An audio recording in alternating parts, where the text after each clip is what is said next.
ಈ ಕಾರ್ಯಕ್ರಮದ ಪ್ರಾಯೋಜಕರು Shiddas the ultimate home shopping, ಜಿಎಲ್ trade centre Puttur, city arcade Bendurwell Mangalore and Himalaya prestige Udupi Manipal main road Udupi.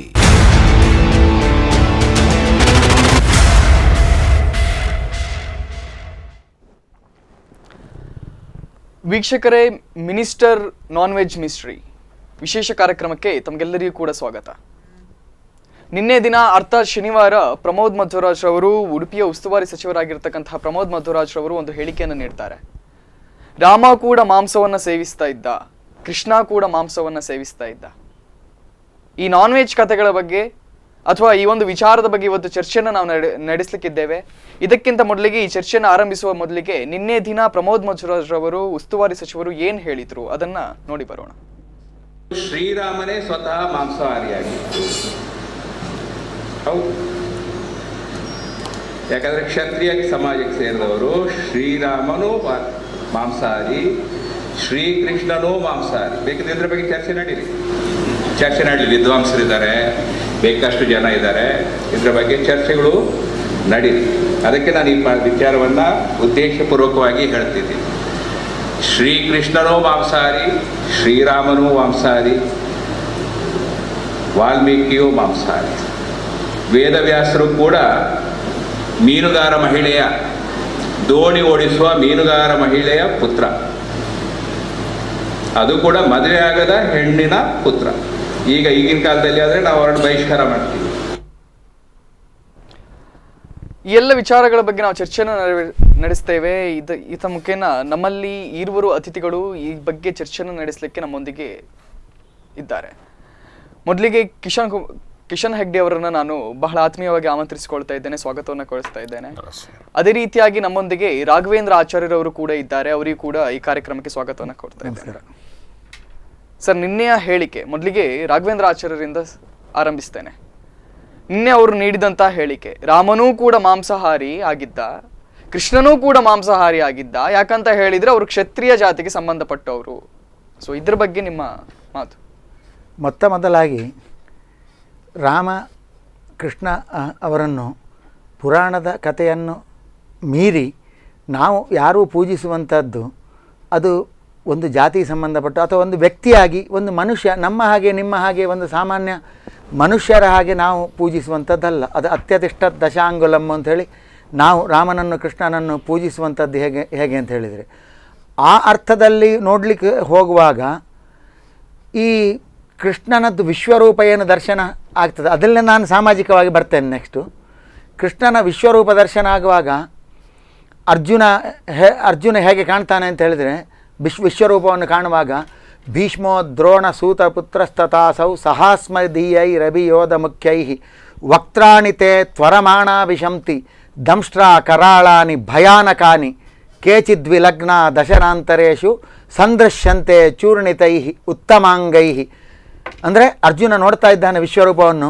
Bhishma, Drona, Karna ಎಲ್ಲ ಯೋಧರು ಸಾವಿರಾರು ಯೋಧರು ಇವರೆಲ್ಲ ಕೃಷ್ಣನ ಬಾಯಿಯ ಒಳಗೆ ಪ್ರವೇಶ ಮಾಡ್ತಾ ಇದ್ದಾರೆ. ಅರ್ಜುನನ ವಿಶ್ವರೂಪದಲ್ಲಿ ಕಾಣುವ ದೃಶ್ಯ ಇದು. ಮಾಡಿ ಅಲ್ಲಿ ಅವನ ಹಲ್ಲಿನ ಎಡೆಗೆ ಸಿಕ್ಕಿ ರಕ್ತ ಕಾರ್ತಾ ಇದ್ದಾರೆ. ಹಲ್ಲಿನ ಎಡೆಗೆ ಸಿಕ್ಕಿ ಚೂರ್ಣಿತೈ ಉತ್ತಮಾಂಗ, ತಲೆಯೆಲ್ಲ ಆ ಕೃಷ್ಣನ ಹಲ್ಲಿನ ಎಡೆ ಸಿಕ್ಕಿ ಜಜ್ಜಿ ಆಗ್ತಾ ಇದೆ. ಆ ಒಂದು ಭಯಾನಕವಾದ ಕರಾಳವಾದ ಕೃಷ್ಣನ ಕಾಲೋಸ್ಮಿ ಲೋಕಕ್ಷಯಕೃತ್ ಪ್ರಬದ್ಧ ಲೋಕಾನ್ ಸಮಾಹರ್ತುಂ ಇಹ ಪ್ರವೃತ್ತ. ಕೃಷ್ಣ ಹೇಳುವಾಗೆ ನಾನು ಲೋಕವನ್ನೆಲ್ಲ ಸಂಹಾರ ಮಾಡುವ ಕಾಲನಾಗಿ ಬಂದಿದ್ದೇನೆ ಅಂತ ಹೇಳಿ ಕೃಷ್ಣ ಅಲ್ಲಿ ಡಿಕ್ಲೇರ್ ಮಾಡಿಕೊಳ್ತಾನೆ. ಇಲ್ಲಿ ಈ ಅರ್ಥದಲ್ಲಿ ನಾವು ನೋಡುವಾಗ ಹಾಗೆ ಏಕೋ ವಿಷ್ಣು ಮಹದ್ಭೂತಂ ಪೃಥಕ್ ಭೂತಾನಿ ಅನೇಕಶಃ ತ್ರೀನ್ ಲೋಕಾನ್ ವ್ಯಾಪ್ಯ ಭೂತಾತ್ಮ ಭುಂಕ್ತೆ ವಿಶ್ವಭಗವ್ಯಯ. 3 ಲೋಕವನ್ನು ನುಂಗಿ ನೀರು ಕುಡಿಯುವ ಮಹಾಶಕ್ತಿ ಆ ಮಹಾಭೂತ ಅದು ವಿಷ್ಣು ಅಂತ ಹೇಳಿ. ಹಾಗೆ ಇದೆಲ್ಲ ಮಂತ್ರದಲ್ಲಿ ಬರುವಂಥದ್ದು. ಸರ್, ಈಗ ಹೌದೌದು ಅಂತಂದ್ರೆ ಅವರ ಜನ್ಮ ಈಗ ಏನಿದೆ, ಅವತಾರಗಳೇನಿದೆ, ರಾಮನ ಅವತಾರ ಮತ್ತು ಕೃಷ್ಣನ ಅವತಾರ, ಈ ಅವತಾರಗಳನ್ನ ಎತ್ತಿದಾಗ ಅವರು ಮಾಂಸಾಹಾರಿಗಳಾಗಿದ್ರು. ಹೌದು, ಅದು ನಿಮ್ಮ ಪ್ರಶ್ನೆ ಕರೆಕ್ಟ್. ಯಾಕೆಂತ ಹೇಳಿದ್ರೆ ಈಗ ನಾನು ಹೇಳ್ತಾ ಇರುವಂಥದ್ದು, ಕೃಷ್ಣನನ್ನು ಪೂಜಿಸುವವರು ಕೃಷ್ಣನನ್ನು ಮಹಾಶಕ್ತಿ ಪರಮಾತ್ಮ ಅಂತ ಹೇಳಿ ಪೂಜನೆ ಮಾಡುವಂಥದ್ದಾದ್ದರಿಂದ ಅಲ್ಲಿ ಅವನು ಎಲ್ಲ ಸಂಹಾರ ಕರ್ತರು ಹಾಗೆ ಸೃಷ್ಟಿ ಸ್ಥಿತಿ ಸಂಹಾರ ಎಲ್ಲವನ್ನು ನುಂಗಿ ಪ್ರಳಯ ಕಾಲದಲ್ಲಿ ನೀರು ಕುಡಿಯುವ ಮಹಾಶಕ್ತಿ ಆಗುವಾಗ ಅದು ವೆಜಿಟೇರಿಯನ್ ಹೌದು, ನಾನ್ ವೆಜಿಟೇರಿಯನ್ ಹೌದು, ಅಲ್ಲಿ ಆ ಅರ್ಥದಲ್ಲಿ ಅದಿರಲಿ. ಈಗ ನೀವು ಸಾಮಾಜಿಕವಾಗಿ ನೀವು ಕೃಷ್ಣನ ರಾಮನ ಕಥೆಗೆ ಬಂದು ಕೇಳ್ತಾ ಇರುವಂಥದ್ದಲ್ವಾ. ಅದರಲ್ಲಿ ನಾವು ನೋಡುವಾಗ ಪ್ರಮೋದ್ ಮಧ್ವರಾಜರು ಹೇಳಿದ ಉಲ್ಲೇಖದಲ್ಲಿ ಕೆಲವು ಅಂಶ ಮಾತ್ರ ನಮಗೆ ಸಿಗ್ತದೆ. ಏನು ಅಂತ ಹೇಳಿದರೆ, ಈಗ ಕೃಷ್ಣ ಕ್ಷತ್ರಿಯ ಸಮಾಜದಲ್ಲಿ ಬಂದದ್ದು ಹೌದು, ಅವನು ಗೊಳ್ಳನಾಗಿ ಮತ್ತೆ ಇದ್ದವನವನು. ರಾಮ ಕ್ಷತ್ರಿಯ ಸಮಾಜದಲ್ಲಿ ಬಂದವನು. ವೇದವ್ಯಾಸರು ಪ್ರಮೋದ್ ಮಧ್ವರಾಜರು ಹೇಳಿದ ಹಾಗೆ ಜಯತಿ ಪರಾಶರ ಸೂನು ಸತ್ಯವತಿ ಹೃದಯಾನಂದನೋ ವ್ಯಾಸ. ಸತ್ಯವತಿ ಅಂತ ಹೇಳುವ ಅಂಬಿಗರ ಹೆಣ್ಣಿಗೆ, ಬೆಸ್ತರ ಮೊಗವೀರ ಹೆಣ್ಣಿಗೆ ಪರಾಶರರಲ್ಲಿ ಹುಟ್ಟಿದ ಒಂದು ವೇದವ್ಯಾಸ ಮುನಿಗಳು. ಹಾಗೆ ವಾಲ್ಮೀಕಿಗಳು ಬೇಡರವರು ಅಂತ ಹೇಳಿ ನಾವು ಹೇಳ್ತೇವೆ. ಅದರ ಬಗ್ಗೆ ವಾಲ್ಮೀಕಿ ಬೇಡರವರ ಹೌದಾ ಅಲ್ವಾ ಅಂತ ಹೇಳುವ ಬಗ್ಗೆ ಸ್ವಲ್ಪ ಅದರಲ್ಲಿ ಜಿಜ್ಞಾಸೆ ಇದೆ ವಿಷಯ ಪುರಾಣದಲ್ಲಿ, ಅದಿರಲಿ.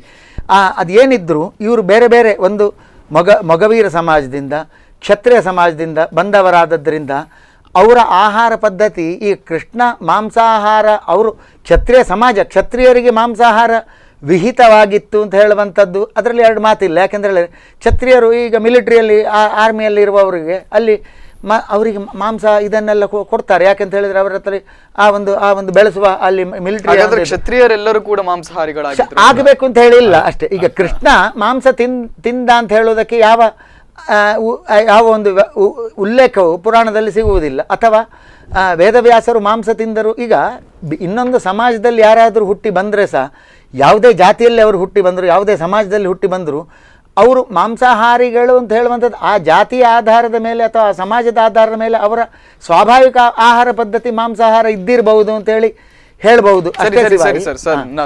ನಾನು ನಿಮ್ಮಲ್ಲಿ ಮಾತಾಡ್ತೇನೆ. ಈ ಸಂದರ್ಭದಲ್ಲಿ ಈಗಾಗಲೇ ಅನೇಕ ಚಟುವಟಿಕೆಗಳಿಂದ ಈ ಉಡುಪಿ ಅನ್ನುವುದು ಏನೋ ಒಂದು ರೀತಿ ಈ ಧರ್ಮದ ಕುರಿತಾಗಿಯೋ ಅಥವಾ ಇನ್ನೊಂದು ರೀತಿಯಲ್ಲಿ ಚರ್ಚೆ ಆಗ್ತಾ ಇದೆ. ಇಂಥ ಸಂದರ್ಭದಲ್ಲಿ ಪ್ರಮೋದ್ ಮಧ್ವರಾಜರ ಈ ಒಂದು ಹೇಳಿಕೆ ಬೇಕಿತ್ತಾ? ಖಂಡಿತ ಬೇಕಿತ್ತು. ಏನು ತಪ್ಪಾಗಿದೆ ನೋಡಿ, ಮೂಲಭೂತವಾಗಿ ಆಲೋಚನೆ ಮಾಡಿ. ಆಹಾರ ಆತನ ಹಕ್ಕು. ನೀವೇನು ತಿಂತೀರಿ ಅಂತಕ್ಕಂಥ ನಿಮ್ಮ ಪ್ಲೇಟಲ್ಲಿ ಏನಿರಬೇಕು ಅಂತದನ್ನು ನೀವು ಡಿಸೈಡ್ ಮಾಡಬೇಕು. ಆಹಾರ ನೀವೇನು ತಿನ್ನಬೇಕು ಅಂತೇಳಿ ನಾನು ಡಿಸೈಡ್ ಮಾಡ್ಲಿಕ್ಕೆ ಆಗೋದಿಲ್ಲ. ನಿಮ್ಮ ಆಹಾರ ನಿಮ್ಮ ಹಕ್ಕು, ಅದರಲ್ಲಿ ಯಾರ್ದು ಆಕ್ಷೇಪಗಳು ಬರ್ತಕ್ಕಂಥದ್ದಿಲ್ಲ. ಪ್ರಮೋದ್ ಮಧ್ವರಾಜರನ್ನ ಇಲ್ಲಿ ಯಾಕೆ ಕೇಳ್ತಾ ಇರ್ತೀರಿ ಅಂತ ಏನು ಹೇಳಿದ್ದಾರೆ, ಬಹಳ ಸ್ಪಷ್ಟವಾಗಿ ಹೇಳಿದ್ದಾರೆ. ಅದನ್ನೇನು ಮುಚ್ಚುಮರೆ ಮಾಡಿಕೊಂಡು ನನ್ನ ನೋ ಕಮೆಂಟ್ಸ್ ಅಂತೇಳಿ ಎದ್ದು ಹೋದದ್ದಲ್ಲ, ಅದರ ವಿವರಣೆಗಳನ್ನು ಕೊಟ್ಟಿದ್ದಾರೆ. ಬಹುಶಃ ಅವರ ವಿವರಣೆಗಳಿಗೆ ಈ ಜಗತ್ತು ಒಪ್ಪಿಕೊಂಡ ಒಬ್ಬ ವಿದ್ವಾಂಸ ಬನ್ನಂಜೆಯವರು ಅದಕ್ಕೆ ವಿವರಣೆಗಳನ್ನು ಇವತ್ತು ಕೊಟ್ಟಿದ್ದಾರೆ. ಶ್ರೀರಾಮ ನಾನ್ ವೆಜ್ ಅಲ್ಲಿ ಹೇಳಿದ್ದಲ್ಲಿ ಏನಿಲ್ಲ, ವಿವಾದಾತ್ಮಕ ಅಂಶಗಳು ಏನಿಲ್ಲ. ಅವ್ರು ಏನು ಹೇಳಿದ್ದಾರೆ ನೋಡಿ, ಆ ಕ್ಲಿಪ್ಪಿಂಗ್ಸನ್ನು ಸರಿಯಾಗಿ ನೋಡಿ. ಶ್ರೀರಾಮ ಆತ ನಾನ್ ವೆಜಿಟೇರಿಯನ್ ಆಗಿದ್ದ ಅಂತಕ್ಕಂಥದ್ದಕ್ಕೆ ಪುರಾಣದಲ್ಲೇ ಉಲ್ಲೇಖಗಳಿದೆ. ಬೇಟೆಗೆ ಹೋಗಿ ಜಿಂಕೆಯನ್ನು ಹೊಡ್ಕೊಂಡು ಬಂದದ್ದು. ಆತ ಪಟ್ಟಾಭಿಷೇಕದ ನಂತರ ಮಾಂಸಾಹಾರವನ್ನು ತ್ಯಜಿಸ್ತಾನೆ. ಶ್ರೀರಾಮ ಬಹಳ ಸಾತ್ವಿಕ. ಬನ್ನಂಚೆ ಅವರು ಹೇಳಿದ್ದಕ್ಕಂಥ ಮಾತು ಅದು ಕೊಡ್ತೇನೆ ಬೇಕು, ನನ್ನ ಹತ್ರ ಕ್ಲಿಪ್ಪಿಂಗ್ ಇಲ್ಲೇ ಇದೆ, ನೀವು ಬಯಸುವುದಾದ್ರೆ ನಾನು ಈಗಲೇ ಅದನ್ನ ಅಲ್ಲ. ಯಾಕಂದ್ರೆ ಈ ಸಂದರ್ಭದಲ್ಲಿ ಅದೇ ವಾದವನ್ನು ಮಂಡಿಸಬಹುದಾಗಿತ್ತು, ಆಹಾರ ನಮ್ಮ ಹಕ್ಕು ಅಂತ ಹೇಳ್ಬೋದಾಗಿತ್ತು. ಆದ್ರೆ ಅದಕ್ಕೆ ಒತ್ತು ಕೊಡ್ಲಿಕ್ಕೆ ರಾಮ ಮತ್ತು ಕೃಷ್ಣನ ಅವರು ಸಹಿತ ನೋಡಿ, ಮಾಂಸಾಹಾರವೇ ವರ್ಜ್ಯ, ಮಾಂಸಾಹಾರ ಮಾಡ್ತಕ್ಕಂಥ ತಪ್ಪು ಅಥವಾ ಇಂಥದೇ ಆಹಾರ ತಿನ್ಬೇಕು ಅಂತಕ್ಕಂಥ ಒಂದು ವರ್ಗ ಇವತ್ತು ರಾಜಕೀಯ ಪ್ರೇರಿತವಾಗಿ ಕೆಲಸ ಮಾಡ್ತಾ ಇದೆ. ಯಾರದ್ದು ಆಹಾರದ ನಿಮ್ಮ ಪ್ಲೇಟಲ್ಲಿ ಏನಿರ್ಬೇಕಂತ ಡಿಸೈಡ್ ಮಾಡುವವರು ನಾನಲ್ಲ ಅಂತ ಮೊದಲೇ ಹೇಳಿದ್ದೇನೆ.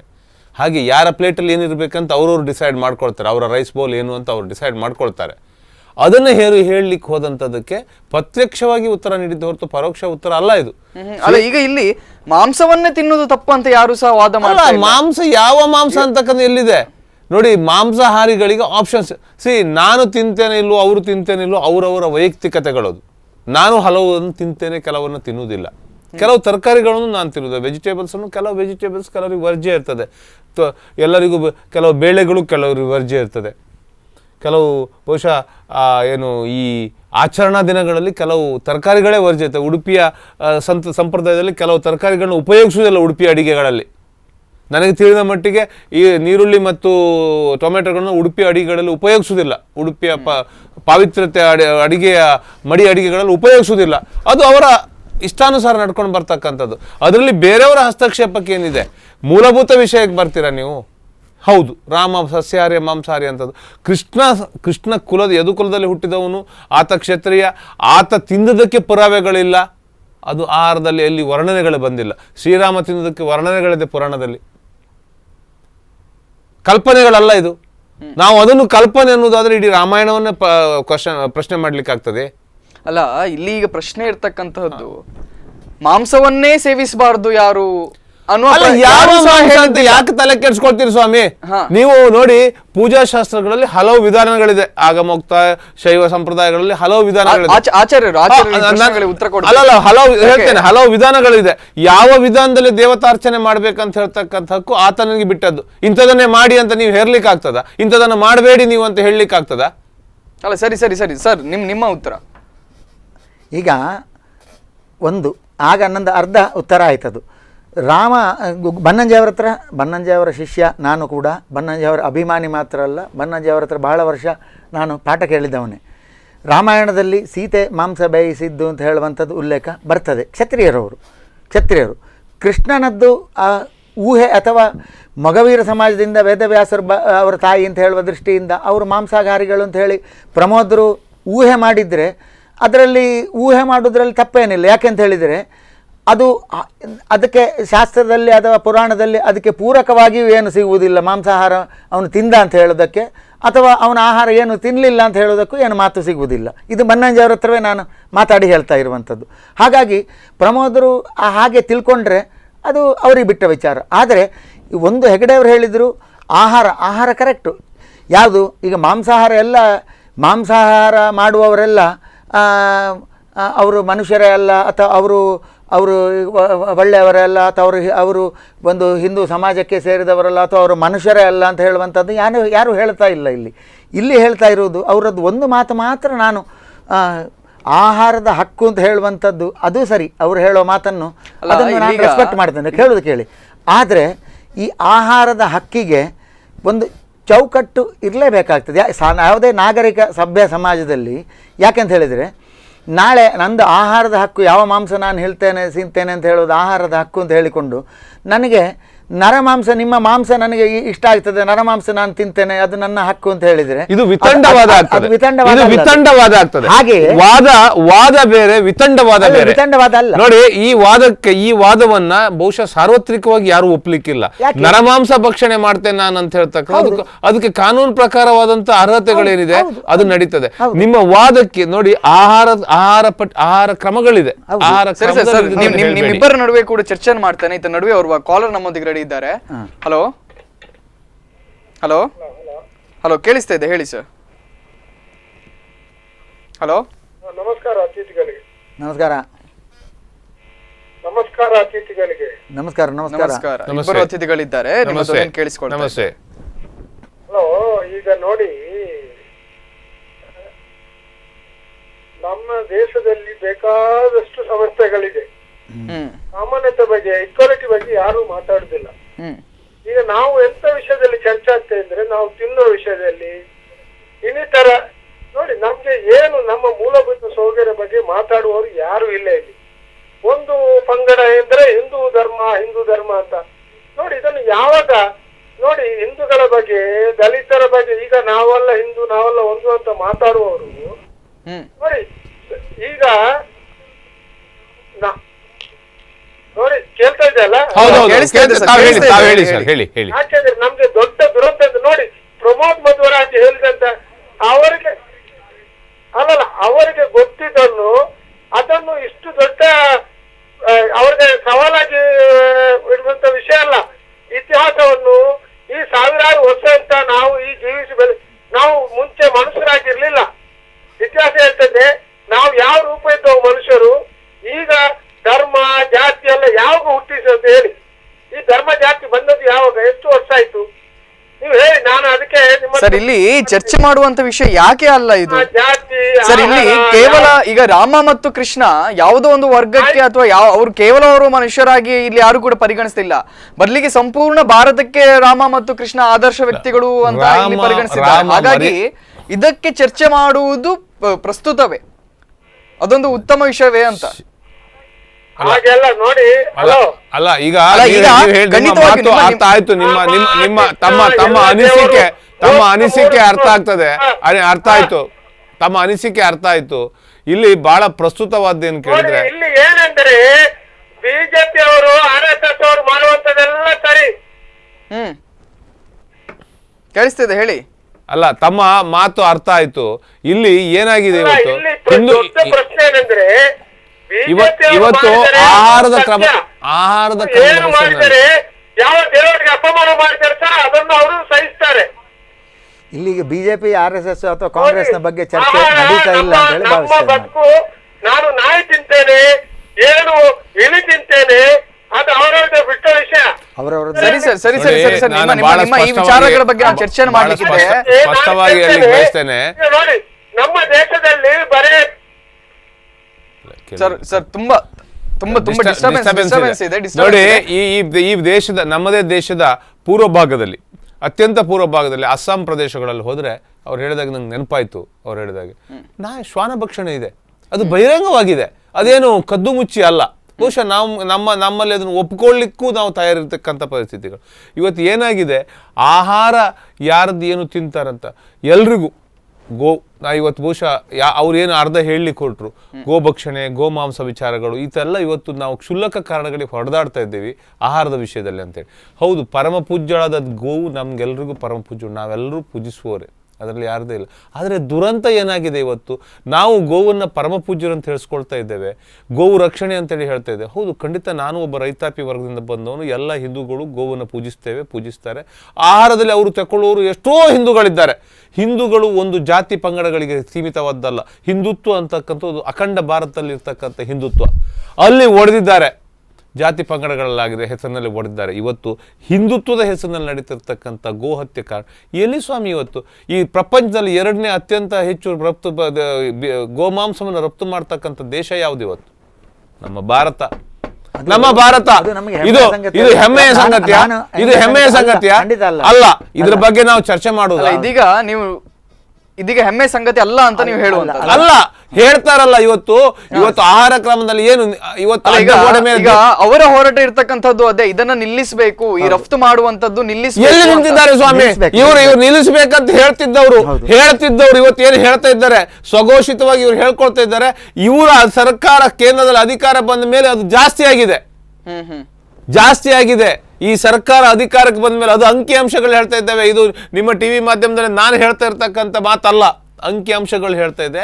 ಇವತ್ತು ಜಾಸ್ತಿ ಆಗಿದೆ ಅದು. ಇವತ್ತು ಅದಲ್ಲದೆ ಯಾರದೋ ಇವತ್ತು ನಮ್ಮ ಜಿಲ್ಲೆಯಲ್ಲೇ ನಡೆದಂತ ಇವತ್ತು ಹತ್ಯಾ ಪ್ರಕರಣಗಳು, ಗೋವಿನ ಹೆಸರಿನಲ್ಲಿ ಮಾನವ ಹತ್ಯೆಗಳು ನಡೀತಾ ಇದೆ. ಇದನ್ನ ಯಾರು ತಡಿಲಿಕ್ಕೆ ಸಾಧ್ಯ ಇದೆ? ಯಾರು ಸಹಿಸಿಕೊಳ್ಳಿಕ್ಕೆ ಸಾಧ್ಯ? ಇದೇ ವಿಷಯದ ಬಗ್ಗೆ ಇನ್ನಷ್ಟು ಚರ್ಚೆ ಮಾಡೋಣ. ಅದಕ್ಕಿಂತ ಮೊದಲು ಗೋ ಹತ್ಯೆ ಹೆಸರಿನಲ್ಲಿ ಮಾನವ ಹತ್ಯೆಯನ್ನು ಸಹಿಸಿಕೊಳ್ಳಿಕ್ಕೆ ಸಾಧ್ಯ ಇದೆ? ಒಂದು ವಿರಾಮವನ್ನು ತೆಗೆದುಕೊಂಡು ಬರೋಣ. ಅದಾದ ನಂತರ ಮತ್ತೆ ಇದೇ ವಿಚಾರಗಳ ಬಗ್ಗೆ ನಾವು ಚರ್ಚೆ ಮಾಡ್ಲಿಕ್ಕಿದ್ದೇವೆ.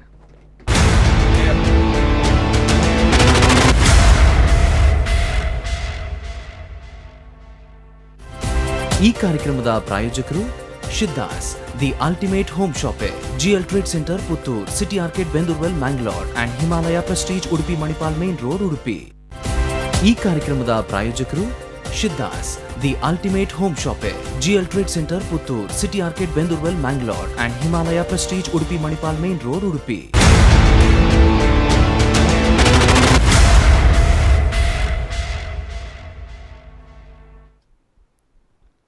ವೀಕ್ಷಕರೇ, ವಿಶೇಷ ಕಾರ್ಯಕ್ರಮಕ್ಕೆ ಮತ್ತೊಮ್ಮೆ ಸ್ವಾಗತ. ನೇರವಾಗಿ ಇದೀಗ ಚರ್ಚೆಗೆ ಹೋಗ್ತೇನೆ. ಇದಕ್ಕಿಂತ ಮೊದಲಿಗೆ ಒಂದು ವಿಷಯವನ್ನು ಪ್ರಸ್ತಾಪಿಸಲಿಕ್ಕೆ ಇಷ್ಟಪಡ್ತೇನೆ.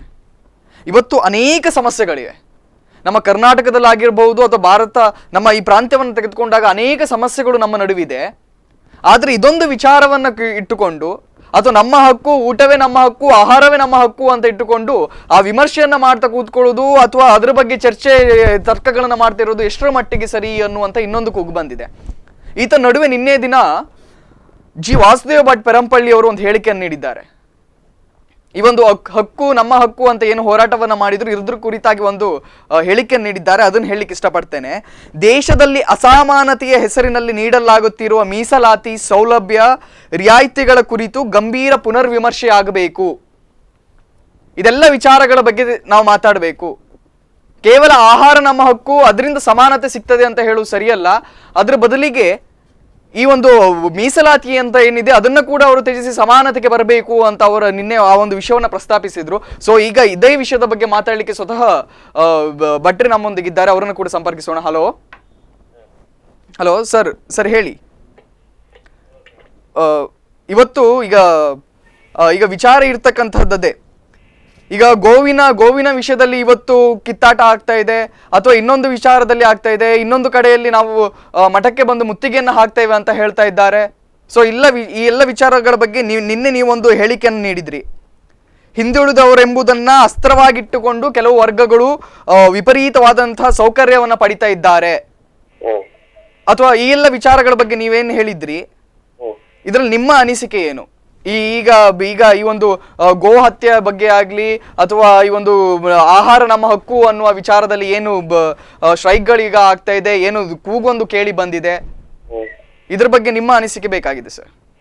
ನಾವು ನಿನ್ನೆ ಕೊಟ್ಟಿರುವಂತಹದ್ದು, ಈಗ ಕಳೆದ ಅನೇಕ ವರ್ಷಗಳಿಂದ ಇಷ್ಟಮಠವನ್ನ ಇವತ್ತು ಸೈದ್ಧಾಂತಿಕ ನೆಲೆಯಲ್ಲಿ ನಾಡಿನ ಎಲ್ಲ ಮಠ, ಬೇರೆ ಬೇರೆ ಮಠಮಾನ್ಯರಿಗೆ ಅವರದ್ದೇ ಆದಂತಹ ಸಾಂಪ್ರದಾಯಿಕ ನಡೆಗಳಿದ್ದಾವೆ, ರಿವಾಜುಗಳಿದ್ದಾವೆ. ಆದ್ರೆ ಬಹಳ ಗಂಭೀರವಾಗಿ ಗಮನಿಸ್ತಾ ಇದ್ದದ್ದು, ಕೃಷ್ಣ ಮಠವನ್ನ, ಸಮಾಜದ ಎಲ್ಲ ಅಪಸವ್ಯಗಳಿಗೆ ಕೃಷ್ಣ ಮಠವನ್ನ ಮತ್ತು ಕೃಷ್ಣ ಮಠ ಅದಕ್ಕೆ ಹೆಚ್ಚು ಸಂಖ್ಯೆಯಲ್ಲಿ ಇರ್ತಕ್ಕಂತಹ ಭಕ್ತವರ್ಗ ಬ್ರಾಹ್ಮಣರನ್ನದು ಏಕಪಕ್ಷೀಯವಾಗಿ ದುರುದ್ದೇಶ ಅಂತ ಗುರಿಯಾಗಿಟ್ಟುಕೊಂಡು ಏನ್ ಆರೋಪಗಳನ್ನ ಇವತ್ತು ರಾಜಕೀಯ ವ್ಯವಸ್ಥೆಯಿಂದ ಅಸಮಾನತೆಗಳು ಏನು ಸೃಷ್ಟಿಯಾಗ್ತಾ ಇದ್ದಾವೆ, ಅದಕ್ಕೂ ಕೂಡ ಒಂದು ಕಡೆಯಲ್ಲಿ ಕೃಷ್ಣ ಮಠವನ್ನು ಬೊಟ್ಟು ಮಾಡಿಕೊಂಡು ದುರುದ್ದೇಶದಿಂದ ಮಾಡಿಕೊಂಡು ಬರ್ತಾ ಇರ್ತಕ್ಕಂತ ಇಂಥ ಹೋರಾಟಗಳು ಅಂತ ಏನು ಹೇಳಿಕೊಂಡು ಬರ್ತಾ ಇದ್ದಾರೆ, ಇದು ಕೊನೆ ಆಗ್ಬೇಕು. ಇದ್ರ ಹಿಂದೆ ಇವರೇನು ಹಕ್ಕು ಹಕ್ಕು ಹಕ್ಕು ಅಂತ ಮಾತಾಡ್ತಾ ಇದ್ದಾರೆ, ಭೂಮಿಯ ಹಕ್ಕು, ಇದು ಹಕ್ಕು ಅಂತ ಹೇಳುವಂತಹದ್ದು ಈ ದೇಶದಲ್ಲಿ ದಲಿತರಿಗೆ ಮಾತ್ರ ಅಲ್ಲ, ಈ ದೇಶದಲ್ಲಿ ಭಾರತೀಯನಾಗಿ ಹುಟ್ಟಿದ ಎಲ್ರಿಗೂ ಕೂಡ ಅವರವರದೇ ಆದಂತಹ ಹಕ್ಕಿದೆ. ಆದ್ರೆ ಹಕ್ಕು ಅಂತ ಹೇಳುವ ನೆಪದಲ್ಲಿಯೇ ಮಾಡಿಕೊಂಡು ಬರ್ತಾ ಇರ್ತಕ್ಕಂತ ಇಂಥ ನಡೆಗಳು, ಬೆದರಿಕೆಯ ತಂತ್ರಗಳನ್ನ ಇವತ್ತು ಅದರ ಪರಿಣಾಮವಾಗಿ ಇವರಿಗೆ ಕೊಟ್ಟಿರ್ತಕ್ಕಂಥ ಮೀಸಲಾತಿ ಎಷ್ಟು 30 ಮಾರ್ಕ್ ಬಂದ್ರು ಕೂಡ ಇವರಿಗೆ ದಲಿತ ಅಂತ ಹೇಳುವ ಕಾರಣಕ್ಕೆ ಇವರಿಗೆ ಯೋಗ್ಯತೆಯ ಸರ್ಟಿಫಿಕೇಟ್ ಕೊಟ್ಟು ಈ ದೇಶದಲ್ಲಿ ಇವತ್ತು 50%ಕ್ಕಿಂತ ಹೆಚ್ಚಿನ ದಲಿತರ ಮನೆಯಲ್ಲಿ ಮನೆಗೊಬ್ಬ ಸರ್ಕಾರಿ ನೌಕರ ಇಲ್ವಾ? ಇದು ಇವರಿಗೆ ಕೊಟ್ಟ ಹಕ್ಕಲ್ವಾ? ಸರ್, ಇದರ ಬಗ್ಗೆ ಮಾತಾಡಲಿಕ್ಕೆ ಕಾರಣದಿಂದಲೇ ಇವತ್ತು ಬೇರೆ ಬೇರೆ ಸಮುದಾಯಗಳು, ಇವತ್ತು ಬೇರೆ ಎಲ್ಲ ರಾಜ್ಯಗಳನ್ನು ತೆಗೆದುಕೊಳ್ಳಿ ಅಸಮಾನತೆಯ ಧ್ವನಿ ಹೆಚ್ಚಾಗ್ತಾ ಉಂಟು. ಯಾಕೆ? ನನಗೆ ಇವರು ಕಿಶನ್ ಹೆಗ್ಡೆ ಅವರು ನಮ್ಮೊಂದಿಗೆ ನನಗೆ ತಮ್ಮ ಮಾತಿನಲ್ಲಿ ಒಂದು ವಿಷಾದನೀಯ ಅಂಶ ಗೋಚರಿಸ್ತು. ಬಹುಶಃ ಕೃಷ್ಣಂ ಒಂದೇ ಜಗದ್ಗುರು ಅಂತ ಎಲ್ಲ ಮಾತಾಡುವಾಗ ನೀವು ಯಾಕೆ ಕೃಷ್ಣನ ಬ್ರಾಹ್ಮಣರಿಗೆ ಮಾತ್ರ ಸಮೀಕರಣಗೊಳಿಸ್ತೀರಿ? ಕೃಷ್ಣ ಮಠವನ್ನ ಬ್ರಾಹ್ಮಣರಿಗೆ ಮಾತ್ರ ಯಾಕೆ ಅಲ್ಲೇ ನಿಮ್ಮ ವ್ಯವಸ್ಥೆಗಳ ತಪ್ಪು ಏನು ಕೇಳಿದ್ರೆ, ಬ್ರಾಹ್ಮಣರು ಹಿಂದೂಗಳು ಬ್ರಾಹ್ಮಣರ ಹಿಂದೂಗಳಲ್ವೇ, ಅಥವಾ ಹರಿಜನರು ಹಿಂದೂಗಳಲ್ವೇ, ಅಥವಾ ಬೇರೆ ಬೇರೆ ಜಾತಿ ಧರ್ಮದವರು ಹಿಂದೂಗಳಲ್ವೇ? ಆ ದೃಷ್ಟಿಕೋನ ಇದೆಯಲ್ಲ, ತಮ್ಮ ದೃಷ್ಟಿಕೋನ ಕೃಷ್ಣ ಮಠ ಬ್ರಾಹ್ಮಣರದ್ದು, ಕೃಷ್ಣ ಮಠ ಇನ್ನೊಬ್ಬರದ್ದು. ಇವತ್ತು ಬೇರೆ ಬೇರೆ ದಿನಕ್ಕೆ ಹೋಗ್ತಾ ಇಲ್ಲ, 3-4 ದಿನದಿಂದ ನೀವು ಕೃಷ್ಣ ಮಠಕ್ಕೆ ಬಂದು ಅಲ್ಲ ಸ್ವಾಮಿ, ಎಲ್ಲಿಂದ ಎಲ್ಲಿಗೆ ಹೋಗ್ತಾ ಇದ್ದೀರಿ? ಕೃಷ್ಣ ಮಠ ಬ್ರಾಹ್ಮಣರದ್ದು, ಕೃಷ್ಣ ಮಠ ಇನ್ನೊಬ್ಬರದ್ದು ಅಂತಕ್ಕಂತ ಹಕ್ಕು ಸ್ಥಾಪನೆಗಳು ಹೋದಾಗ ಮಾತ್ರ ಅಲ್ಲಿ ಏನೋ ನಡೀತದೆ ಅಂತಕ್ಕಂಥದ್ದು ವಾಸನೆಗಳು ಬರ್ತದೆ. ಕೆಲಸ ಇಲ್ಲದಿದ್ದವರು ಮಾತಾಡಿದಾರೆ ಅಂತೇಳಿ ಹೇಳ್ತಕ್ಕಂಥಲ್ಲ. ಕೃಷ್ಣ ಬ್ರಾಹ್ಮಣರ ಭಕ್ತರು ಅಂತ ಹೇಳ್ತಾರೆ. ಹಾಗಾದ್ರೆ ಬೇರೆಯವ್ರಿಗೆ ಕೃಷ್ಣ ದೇವರಲ್ವೇ? ಒಂದು ಸಮಾಜವನ್ನೇ ಹೊರಗಿಡ್ತಕ್ಕಂಥ ಮಾತನ್ನು ತಾವು ಆಡ್ತಾ ಇದ್ದೀರಿ. ಒಂದು ಸಮಾಜಮುಖಿಯಾಗಿ ಮಾತಾಡಿ. ಅವರ ಪ್ರಶ್ನೆಗಳಿಗೆ ಉತ್ತರವನ್ನು ಪಡೆಯೋಣ. ಅಲ್ಲ, ಅವರ ಪ್ರಶ್ನೆಗಳಿಗೆ ಉತ್ತರ ನಾನು ಹೇಳ್ತೇನೆ. ಅವರು ಸಮಾಜಮುಖಿಯಾಗಿ ಮಾತಾಡ್ಲಿ. ಒಂದು ವರ್ಗಕ್ಕೆ ಸೀಮಿತಗೊಳಿಸ್ತಾರೆ ಇವರು ಮಠವನ್ನ ಮತ್ತು ಇದನ್ನ. ಅಲ್ಲಿ ಕೃಷ್ಣ ಮಠ ಅಂತಕ್ಕಂಥ ಒಂದು ಅಸ್ತಿತ್ವ ಉತ್ತರವನ್ನು ಪಡೆದುಕೊಳ್ಳೋಣ. ಕೃಷ್ಣ ಮಠ ಅಂತಕ್ಕಂಥ ಒಂದು ಪೀಠ, ಆ ಪೀಠದಲ್ಲಿ ಬರ್ತಕ್ಕಂಥ ಸಂವಿಧಾನಾತ್ಮಕವಾಗಿ ಬರ್ತಕ್ಕಂಥ ಪರ್ಯಾಯ ವ್ಯವಸ್ಥೆಯಲ್ಲಿ ಬರ್ತಕ್ಕಂಥ ಪೂಜೆ ಮಾಡ್ಲಿಕ್ಕೆ ಬರ್ತಕ್ಕಂಥ ಸ್ವಾಮಿಗಳು, ಅದು ಹೊರತು ಅದು ಯಾರ್ದು ಒಂದು ಆಸ್ತಿ ಅಲ್ಲ. ಪೇಜಾವರ ಶ್ರೀಗಳು ಲಕ್ಷಾಂತರ ರೂಪಾಯಿ ಖರ್ಚು ಮಾಡಿ ಕರೆಂಟ್ ಕೊಟ್ಟದ್ದನ್ನು ನೋಡಿ ಬಂದು ನಿಮಗೆ ಕಣ್ಣಿಗೆ ಒಟ್ಟಿ ಹೋಗಿದ? ಮಾತಾಡೋ ರೀತಿಯಲ್ಲಿ ಮಾತಾಡ್ಲಿಕ್ಕೆ ಹೇಳಿ. ಮಾತಾಡೋ ರೀತಿಯಲ್ಲಿ ಭಾಷೆ ಮೇಲೆ ಹಿಡಿತ ಇಟ್ಕೊಂಡು ಮಾತಾಡ್ಲಿಕ್ಕೆ ಹೇಳಿ. ಭಾಷೆ ಮೇಲೆ ಹಿಡಿತ ಇಟ್ಕೊಂಡು ಮಾತಾಡ್ಲಿಕ್ಕೆ ಹೇಳಿ. ಏನು ಇವರು ಪೇಜಾವರ ಶ್ರೀಗಳ ಬಗ್ಗೆ ಮಾತಾಡ್ತಾರೆ? ಏನು ಪೇಜಾವರ ಶ್ರೀಗಳ ಬಗ್ಗೆ ಮಾತಾಡ್ಲಿಕ್ಕೆ ಗೌರವಗಳು ನಮಗೂ ಇದೆ. ನಮಗೂ ಇದ್ದು ಕೂಡ ಅವ್ರು ಮಾಡಿದ್ದೆಲ್ಲ ಸರಿ ಅಂತ ಹೇಳಲಿಕ್ಕೆ ಆಗುದಿಲ್ಲ. ಏನು ಮೊನ್ನೆ ದಿನ ಪೇಪರ್ ಅಲ್ಲಿ ಕೊಡ್ತಾರೆ ಸ್ವಾಮಿಗಳು, ನಾನು ಈಶ್ವರಪ್ಪ ಮತ್ತು ಯಡಿಯೂರಪ್ಪನವರ ಭಿನ್ನಾಭಿಪ್ರಾಯವನ್ನು ಬಗೆಹರಿಸಲಿಕ್ಕೆ ನಾನು ಹೊರಟಿದ್ದೇನೆ ಅಂತೇಳಿ. ಪರ್ಯಾಯ ಕೂತ ಪೀಠ ಸ್ವಾಮಿಗಳು ಏನು ಇವರು ಪಕ್ಷ ಪಾರ್ಟಿ ಸ್ವಾಮಿಗಳ? ಹಾಗಾದ್ರೆ ಅಲ್ಲಿ ಜನಾರ್ದನ ಪೂಜಾರಿ ಅವರಿಗೂ ಮತ್ತು ಸಿದ್ದರಾಮಯ್ಯವರಿಗೂ ಭಿನ್ನಾಭಿಪ್ರಾಯ ಬಗೆಹರಿಸ್ತಾ ಇಲ್ಲ ಇವರು. ಮಾತಾಡೋ ರೀತಿಯಲ್ಲಿ ಮಾತಾಡ್ಬೇಕು ಯಾರಿದ್ರು ಅವರು ಸ್ವಾಮಿ ಆಗ್ಲಿ ಸಾಮಾನ್ಯನಾಗ್ಲಿ ಶ್ರೀಸಾಮಾನ್ಯನಿಗೂ ಮತ್ತು ಬೇರೆಯವರಿಗೂ ಒಂದೇ ರೀತಿ ಹಕ್ಕುಗಳು ಇರ್ತಕ್ಕಂಥದ್ದು. ಇನ್ನೊಂದು ಧ್ವನಿ ಕೇಳದೆ ಇರ್ತಕ್ಕಂಥದ್ದು ಪೇಜಾವರ ಶ್ರೀಗಳು ಈ ಒಂದು ಕೆಳಜಾತಿಯ ಅಥವಾ ಇನ್ನಿತರ ದಲಿತರ ಕಾಲೋನಿಗಳಿಗೆ ಭೇಟಿ ನೀಡುವ ಅವಶ್ಯಕತೆ ಇಲ್ಲ ಅಥವಾ ಸ್ವಾಮಿ ಈ ಮಾತುಗಳ ಉದ್ದೇಶಗಳು ಎಲ್ಲಿಗೆ ಹೋಗ್ತದೆ ಅಂತ ಕೇಳಿದ್ರೆ ಏನು ಇವರು ಪರ್ಯಾಯ ಪೀಠದಲ್ಲಿ ಕೂರ್ತಂತ ಸ್ವಾಮಿಗಳು ಒಂದು ಸ್ಟೇಟ್ಮೆಂಟ್ ಅನ್ನು ಕೊಡ್ತಕ್ಕಂಥದ್ದ ಈಗ ಏನು ಆಡಳಿತ ಪಕ್ಷವ ನಾವು ಮಾತಾಡ್ತಾ ಇರುವಂತದ್ದು ನಾನು ತರಲಿಲ್ಲ, ನಾನು ಶ್ರೀಗಳನ್ನ ಮಧ್ಯದಲ್ಲಿ ಎಳೆದು ತರಲಿಲ್ಲ, ನಾನು ತರಲಿಲ್ಲ. ಅಪಾರವಾದ ಗೌರವಗಳನ್ನ ಪೀಠ ಮತ್ತು ಶ್ರೀಕೃಷ್ಣನ ಪೀಠದ ಬಗ್ಗೆ ಇಟ್ಕೊಂಡು ಮಾತಾಡ್ತಾ ಇದ್ದೆ. ನಾನು ಎಲ್ಲಿಯೂ ಅಂತದನ್ನು ತರಲಿಲ್ಲ.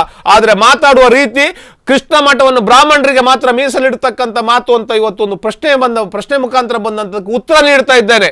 ಕೃಷ್ಣ ಅವರು ಬಹಳ ಸ್ಪಷ್ಟವಾಗಿ ಹೇಳಿದ್ರು. ಅವರು ಬ್ರಾಹ್ಮಣ ಭಕ್ತರು ನಾವು,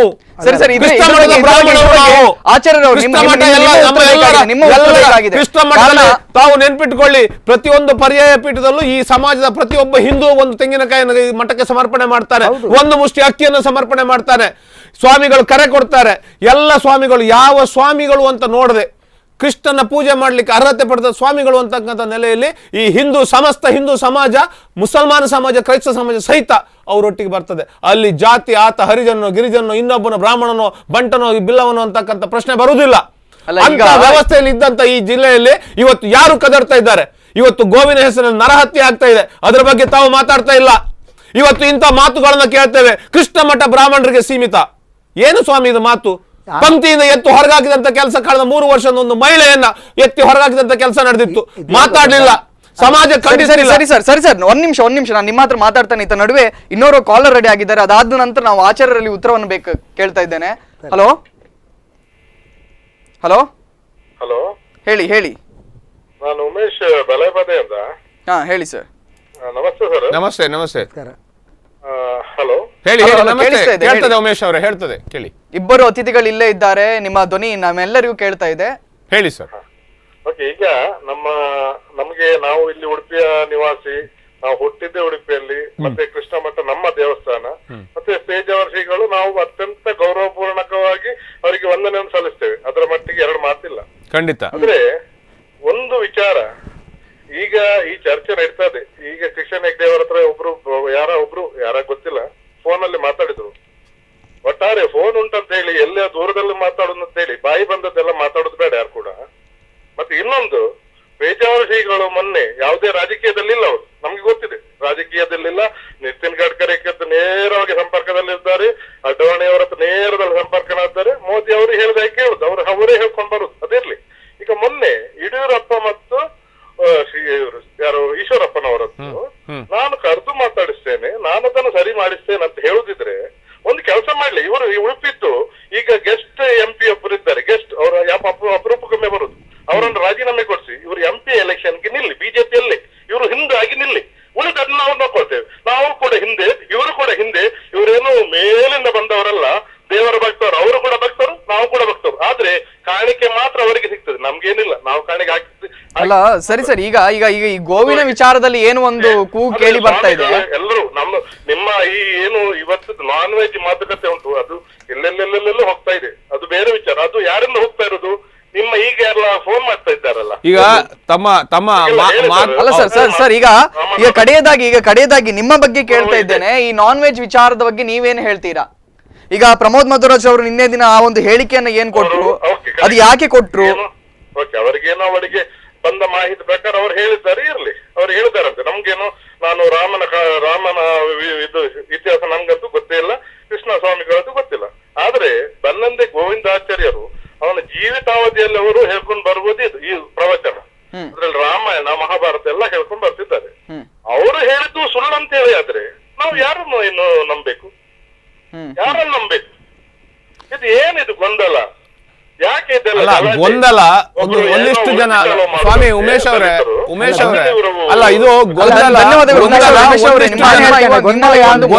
ಒಂದಿಷ್ಟು ಜನ ಸ್ಥಾಪಿತ ಹಿತಾಸಕ್ತಿಗಳು ಇವತ್ತು ಈ ಇಶ್ಯೂವನ್ನ ಒಂದ್ ನಿಮಿಷ ಟೇಕ್ ಓವರ್ ಮಾಡಬೇಕಾಗಿದೆ, ಈ ಇಶ್ಯೂ ಅನ್ನ ಟೇಕ್ ಓವರ್ ಮಾಡಬೇಕಾಗಿದೆ. ಅವರಿಗೆ ಇವತ್ತು ಮಾನ್ಯ ಸಚಿವರು ಹೇಳಿದ ಹೇಳಿಕೆಗೆ ಕಾಂಟ್ರವರ್ಸಿಯಾಗಿ ಮಾಡ್ತಕ್ಕಂಥ ಕೆಲಸವನ್ನ ಮಾಡ್ತಾ ಇದ್ದಾರೆ ಹೊರತು ಅವರ ಉದ್ದೇಶಗಳು ಏನಿದೆ ಅಂತ ಹೇಳಿದ್ರೆ ಏನು ಆ ಗೋ ಹತ್ಯೆ ಅಂತಕ್ಕಂಥದನ್ನ ಅದು ಇವತ್ತು ಏನು ಮಾಡ್ತಾ ಇದ್ದಾರೆ ಇಲ್ಲಿ ಗೋ ಹತ್ಯೆಯನ್ನ ನಿಷೇಧಿಸಿ ಅಥವಾ ಗೋ ರಕ್ಷಕರು ತಾವು ಅಂತಕ್ಕಂಥ ಏನು ಫೋರ್ಸ್ ಕೊಡ್ತಾ ಇದ್ದಾರೆ ಸ್ಥಾಪಿತ ಹಿತಾಸಕ್ತಿಗಳು, ಅವರ ಕೈವಾಡವೇ ಇದೆ ಹೊರತು ಇವರು ದೇವರು ಯಾವ ಆಹಾರ ತಿನ್ಬೇಕು, ನೀವು ಉಮೇಶ್ ಅವರು ಯಾವ ಆಹಾರ ತಿನ್ಬೇಕು, ರಾಘವೇಂದ್ರಾಚಾರ್ಯ ಯಾವ ಆಹಾರ ತಿನ್ಬೇಕು ಅಂತಕ್ಕಂಥ ನಿರ್ಣಯ ಮಾಡ್ತಕ್ಕಂಥವ್ರು ಇವರು ಅಲ್ಲ. ಮನುಷ್ಯನಿಗೆ ಅವನದ್ದೇ ಆದ ಹಕ್ಕುಗಳಿದೆ, ಆ ಹಕ್ಕುಗಳ ಮುಖಾಂತರ ಅವನು ಹೋರಾಡ್ತಾನೆ, ಆ ಹಕ್ಕುಗಳಿಗಾಗಿ ಅವನು ಬದುಕ್ತಾನೆ. ಆದರೆ ಸಮಾಜಕ್ಕೆ ಒಳಿತಾಗೋ ರೀತಿಯಲ್ಲಿ ಆಗಬೇಕು. ಅದು ಆತ ಗೋಮಾಂಸ ತಿಂದು ಕೂಡಲೇ ಅಥವಾ ಇನ್ನೊಂದು ಮಾಂಸ ತಿಂದು ಕೂಡಲೇ ಆತ ಸಮಾಜಕ್ಕೆ ಕೇಡು ಬಯಸ್ತಾನೆ ಅಂತ ನಿಮ್ಮ ದೃಷ್ಟಿಕೋನ ಇದೆ ಅಲ್ಲ, ಆ ದೃಷ್ಟಿಕೋನವನ್ನು ಮೊದಲು ನಾವು ಮಾತಾಡ್ಲಿಕ್ಕೆ ನಮ್ಗೆ ಅವಕಾಶ ಕೊಡಿ. ಯಾಕಂತ ಹೇಳಿದ್ರೆ ಇದು ಒನ್ ಸೈಡೆಡ್ ಆಗಿ ತಗೊಂಡು ಹೋಗುವಂತದ್ದು ಒನ್ ಸೈಡೆಡ್ ಆಗ್ತದೆ. ಈಗ ಅದು ಯಾರೋ ಮಾನಬಾರು ನಾನು ನಿಮ್ಮಲ್ಲೇ ಈಗ ಪ್ರಶ್ನೆಯನ್ನು ಕೇಳ್ತಾ ಇದ್ದೇನೆ. ಇಲ್ಲಿಗೆ ದೊಡ್ಡದಾಗಿ ಕೂಗು ಕೇಳಿ ಬರ್ತಾ ಇರ್ತಕ್ಕಂಥದ್ದು ಈ ಒಂದು ಆಹಾರದ ಹಕ್ಕು ಏನಿದೆ, ಇದು ಪಶುವನ್ನ ಕಾನ್ಸಂಟ್ರೇಟ್ ಮಾಡಿ ಈಗ ಅದನ್ನ ತಿನ್ನುವುದು ಯಾಕೆ ಸರಿ ಇಲ್ಲ? ಅವರು ಪಂಡಿತರಾಗಿ ನಾನು ನಿಮ್ಮ ಉತ್ತರ ಬೇಕಾಗಿದೆ. ಈಗ ಕಿಶೋರ್ ಹೆಗಡೆ ಅವರು ಹೇಳಿದ್ರು ಆಹಾರದ ಹಕ್ಕು ಅಂತ ಹೇಳುವಂಥದ್ದು ನಮ್ಮ ಟೇಬಲ್ನಲ್ಲಿ ಏನಿರಬೇಕು. ಆಗ ನಾನು ಹೇಳುವಾಗಲೂ ಅವರು ಕಟ್ ಮಾಡ್ತಾರೆ. ಅವರು ದಯವಿಟ್ಟು ಅವರು ಹೇಳುವಾಗ ನಾನು ಕಟ್ ಮಾಡುವುದಿಲ್ಲ, ನಾನು ಮಾತಾಡುವಾಗ ನೀವು ಕಟ್ ಮಾಡಬಾರ್ದು. ನನ್ನ ಒಂದು ಅಪೇಕ್ಷೆ, ನಾವು let us maintain the decorum and decency of the debate. ಹೌದೌದು. ಸೊ ಆಹಾರದ ಹಕ್ಕು ಅಂತ ಹೇಳುವಂಥ ಆಗ ನಾನು ಹೇಳಿದ್ದು ಒಂದು ಚೌಕಟ್ಟು ಅಂತ ಹೇಳುವಂಥದ್ದು. ಒಂದು ಚೌಕಟ್ಟು ಏನು, ಯಾವ ಆಹಾರ ಯಾರು ತಿಂತಾರೆ ಅಂತ ಹೇಳುವಂಥದ್ದು. ಈಗ ನಾನ್ ವೆಜಿಟೇರಿಯನ್ಸು ಅವರು ಆಹಾರದ ಹಕ್ಕು ಅವ್ರಿಗೆ ಇಲ್ಲ ಅಂತ ನಾವು ಹೇಳುವಂಥದ್ದಲ್ಲ, ಅಥವಾ ಅವರು ಮನುಷ್ಯರಲ್ಲ ಅಂತ ಹೇಳಿ ನಾನು ಹೇಳುವಂಥದ್ದು. ಚೌಕಟ್ಟು ನಾನು ಎಕ್ಸ್ಟ್ರೀಮ್ ಹೇಳಿದ್ದು ಯಾವುದು, ನರಮಾಂಸ ಅಂತ ಹೇಳುವಂಥದ್ದು. ಯಾಕೆ ಅಂತ ಹೇಳಿದರೆ ಅದು ಸ್ವಲ್ಪ ಅದರ ಸೀರಿಯಸ್ನೆಸ್ ಬರಲಿ ಅಂತ ಹೇಳಿ ವಿತಂಡವಾದ ಮಾಡಿ ನಮಗೇನು ಆಗಬೇಕಾದ್ದು ಏನಿಲ್ಲ. ಇದರಲ್ಲಿ ನಾನು ಡೈರೆಕ್ಟ್ ನೇರ ಹೇಳಲಿಕ್ಕೆ ಹೊರಟದ್ದು ಏನು ಅಂತ ಹೇಳಿದರೆ ಗೋ ಮಾಂಸವನ್ನು ಹೊರತುಪಡಿಸಿ. ಈಗ ಪ್ರಮೋದರು ನಿನ್ನೆ ಏನು ಹೇಳಿದ್ರು ಅವರು, ಗೋಮಾಂಸವನ್ನು ಯಾಕೆ ಹೊರತುಪಡಿಸಬೇಕು, ಗೋಮಾಂಸವನ್ನು ಯಾಕೆ ಗಾವೋ ವಿಶ್ವಸ್ಯ ಮಾತರ. ಅದು ಯಾವುದೇ ಒಂದು ಸಮಾಜದ್ದು, ಯಾವುದೇ ಒಂದು ಹಿಂದೂಗಳದ್ದು, ಯಾವುದೇ ಒಂದು ಮುಸಲ್ಮಾನರದ್ದು, ಯಾವುದೇ ಒಂದು ಕ್ರಿಶ್ಚಿಯನ್ರದ್ದು ಮಾತೆ ಅಲ್ಲ. ಮಾತೆ ಏನು ಅಂತ ಹೇಳಿದರೆ ಗಾವೋ ವಿಶ್ವಸ್ಯ ಮಾತರಹ ಅಂತ ಹೇಳಿದೆ. ಈಗ ನಾವು ತಾಯಿಯ ಹಾಲು 1 ವರ್ಷ ಕುಡಿಬಹುದು, ಆದರೆ ಜೀವನ ಪರ್ಯಂತ ಕುಡಿತಾ ಇರುವಂಥದ್ದು ಹಾಲು ಉಂಟಲ್ವಾ, ಅದು ದನದ ಹಾಲು. ಹಾಗಾಗಿ ಗೋ ಪ್ರೊಟೆಕ್ಷನ್ ಆಫ್ ಕೌಸ್ ಅಂತ ಹೇಳುವಂಥದ್ದು ಉಂಟಲ್ವಾ, it's the most secular concept. ಅದು ಯಾವುದೇ ಕಮ್ಯುನಲ್ ಅಥವಾ ಇನ್ನೊಂದು ಪ್ರಶ್ನೆ ಕೇಳ್ತೇನೆ. ಕೆಲವರು ಕುರಿಯ ಹಾಲನ್ನು ಕೂಡ ಕುಡಿಯೋರಿದ್ದಾರೆ, ಆಡಿನ ಹಾಲನ್ನು ಕೂಡ ಕುಡಿತಾರೆ, ಅಥವಾ ಆ ಹಾಲನ್ನು ಅದು ಮಹಾರಾಷ್ಟ್ರದ ಅನೇಕ ಕಡೆಯಲ್ಲಿ ಕತ್ತೆ ಹಾಲನ್ನು ಕೂಡ ಸ್ಥಾನವನ್ನು ನೀಡಿ ಗೋವನ್ನು ತಿನ್ನು ಸರಿಯಲ್ಲ ಅಂತ ಹೇಳುವುದು ಅಲ್ಲ. ಈಗ ನೋಡಿ, ಒಂದೇ ಒಂದು ಪ್ರಾಣಿ ನೀವು ನನಗೆ ತೋರಿಸಿ, ಒಂದು ಅದರ ಹಾಲನ್ನು ಜನರ ಯಾರೋ ಒಬ್ರು ಕತ್ತೆ ಹಾಲು ಕೊಡಿದ್ರು, ಯಾರು ನಾಯಿ ಹಾಲು ಕೊಡಿದ್ರು ಅಂತ ಹೇಳುವಂತದ್ದು ಬಿಡುವ ನಾವು.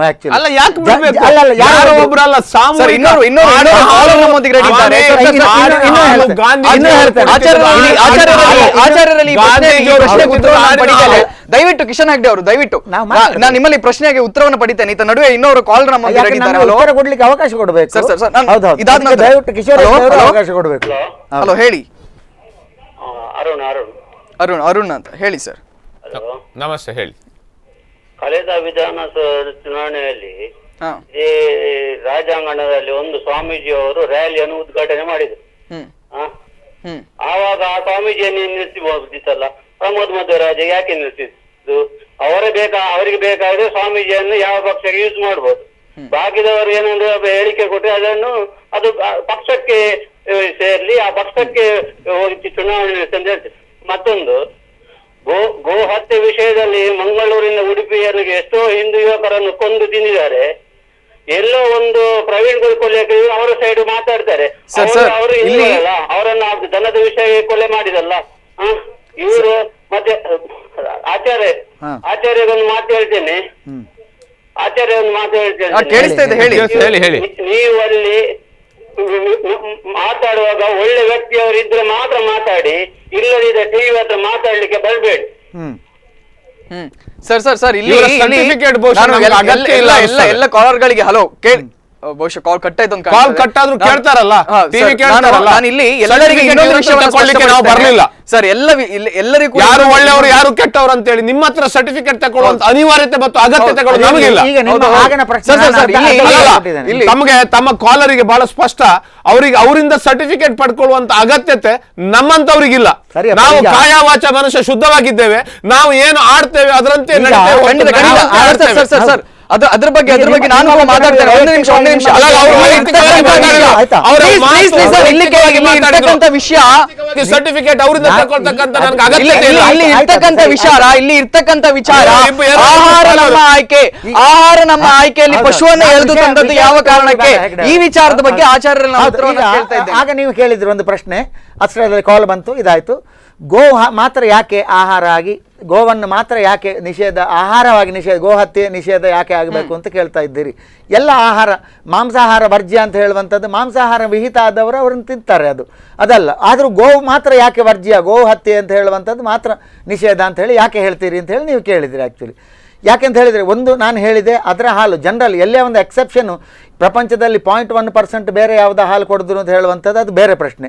ಎರಡನೇ ಅಂತ ಹೇಳಿದರೆ, ಗೋ ಒಂದೇ ಒಂದು ಪ್ರಾಣಿ, ಅದರ ಸರ್ವ ಅಂಗಗಳು, ಅದರ ಸರ್ವ ಮಲಮೂತ್ರದಿಂದ ಹಿಡಿದು ಎಲ್ಲವೂ ಔಷಧಿ, ಇವತ್ತು ಮೆಡಿಕಲಿ ಪ್ರೂವ್ ಆಗಿರುವಂಥದ್ದು. ಒಂದು ಮಲ, ಒಂದು ಮೂತ್ರದಿಂದ ಹಿಡಿದು ಎಲ್ಲವೂ, ಅದು ಕ್ಲೀನಿಂಗ್ನಲ್ಲಿ ಅಷ್ಟು ಕಾನ್ಸೆಪ್ಟ್ ಇರಬಹುದು, ಅಥವಾ ಆರ್ಗ್ಯಾನಿಕ್ ಮ್ಯಾನ್ಯೂರ್ ಅಂತ ನಾವು ಇವತ್ತು ಏನು ಹೇಳ್ತಾ ಇದ್ದೇವೆ, ಕೆಮಿಕಲ್ ತಿಂದೆಲ್ಲ ಸಾಯ್ತಾ ಇದ್ದೇವೆ ನಾವಿಲ್ಲಿ. ಆದರೆ ಪುನಃ ಆರ್ಗ್ಯಾನಿಕ್ಕಿಗೆ ಡಬಲ್ ರೇಟ್ ಕೊಟ್ಟು ಈಗೆಲ್ಲ ಅದು ಆರ್ಗ್ಯಾನಿಕ್ ಹೌದಾ ಅಲ್ವಾ ಗೊತ್ತಿಲ್ಲ ಅದು. ಹಾಗೆ ಈ ವಿದೇಶದಲ್ಲೂ ಆರ್ಗ್ಯಾನಿಕ್ನ ಹುಚ್ಚು ಶುರುವಾಗಿದೆ. ಡಿಪಾರ್ಟ್ಮೆಂಟಲ್ ಸ್ಟೋರ್ನಲ್ಲಿ 1ಕ್ಕೆ 4 ರೇಟ್ ಆರ್ಗ್ಯಾನಿಕ್ ಫಾರ್ಮಿಂಗ್ನಲ್ಲಿ ಆದದ್ದು. ಈ ಎಲ್ಲ ಕಾರಣ ಅದು ಮುದಿಯಾದರೂ ಅದರ ಮಲಮೂತ್ರ ಅದು ಹೇಗೆ ಎಷ್ಟು ಫಲವತ್ತು ಅಂತ ಹೇಳುವಂಥದ್ದು. ಮತ್ತು ಅದರ ಮಲಮೂತ್ರ ಅದರಲ್ಲಿ ಎಷ್ಟು ಔಷಧೀಯ, ಕ್ಯಾನ್ಸರ್ನಿಂದ ಹಿಡಿದು ಎಷ್ಟು ಕಾಯಿಲೆಗಳು ಗೋಮೂತ್ರದ ಅರ್ಕದಿಂದ. ಇನ್ನೊಂದು ಪ್ರಾಣಿಯ ಮಲಮೂತ್ರದಲ್ಲಿ ಹೀಗೆ ಇಲ್ಲ ಅಲ್ಲ, ಅದೊಂದು ವಿಶಿಷ್ಟ ಪ್ರಾಣಿ. ಆದರೆ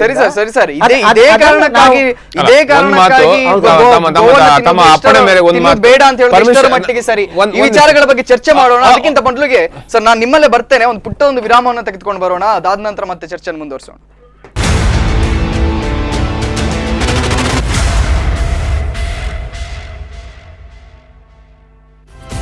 ಈ ಕಾರ್ಯಕ್ರಮದ ಪ್ರಾಯೋಜಕರು Shiddas the ultimate home shoppe, GL trade centre Puttur, city arcade Bendurwell Mangalore and Himalaya prestige Udupi Manipal main road Udupi.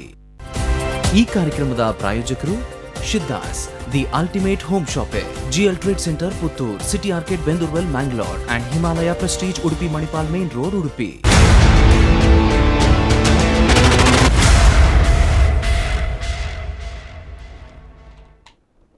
ವೀಕ್ಷಕರೇ, ಮಿನಿಸ್ಟರ್ ನಾನ್ ವೆಜ್ ಮಿಸ್ಟ್ರಿ ವಿಶೇಷ ಕಾರ್ಯಕ್ರಮಕ್ಕೆ ಮತ್ತೊಮ್ಮೆ ತಮಗೆಲ್ಲರಿಗೂ ಕೂಡ ಸ್ವಾಗತವನ್ನು ಬಯಸ್ತಾ ಇದ್ದೇನೆ.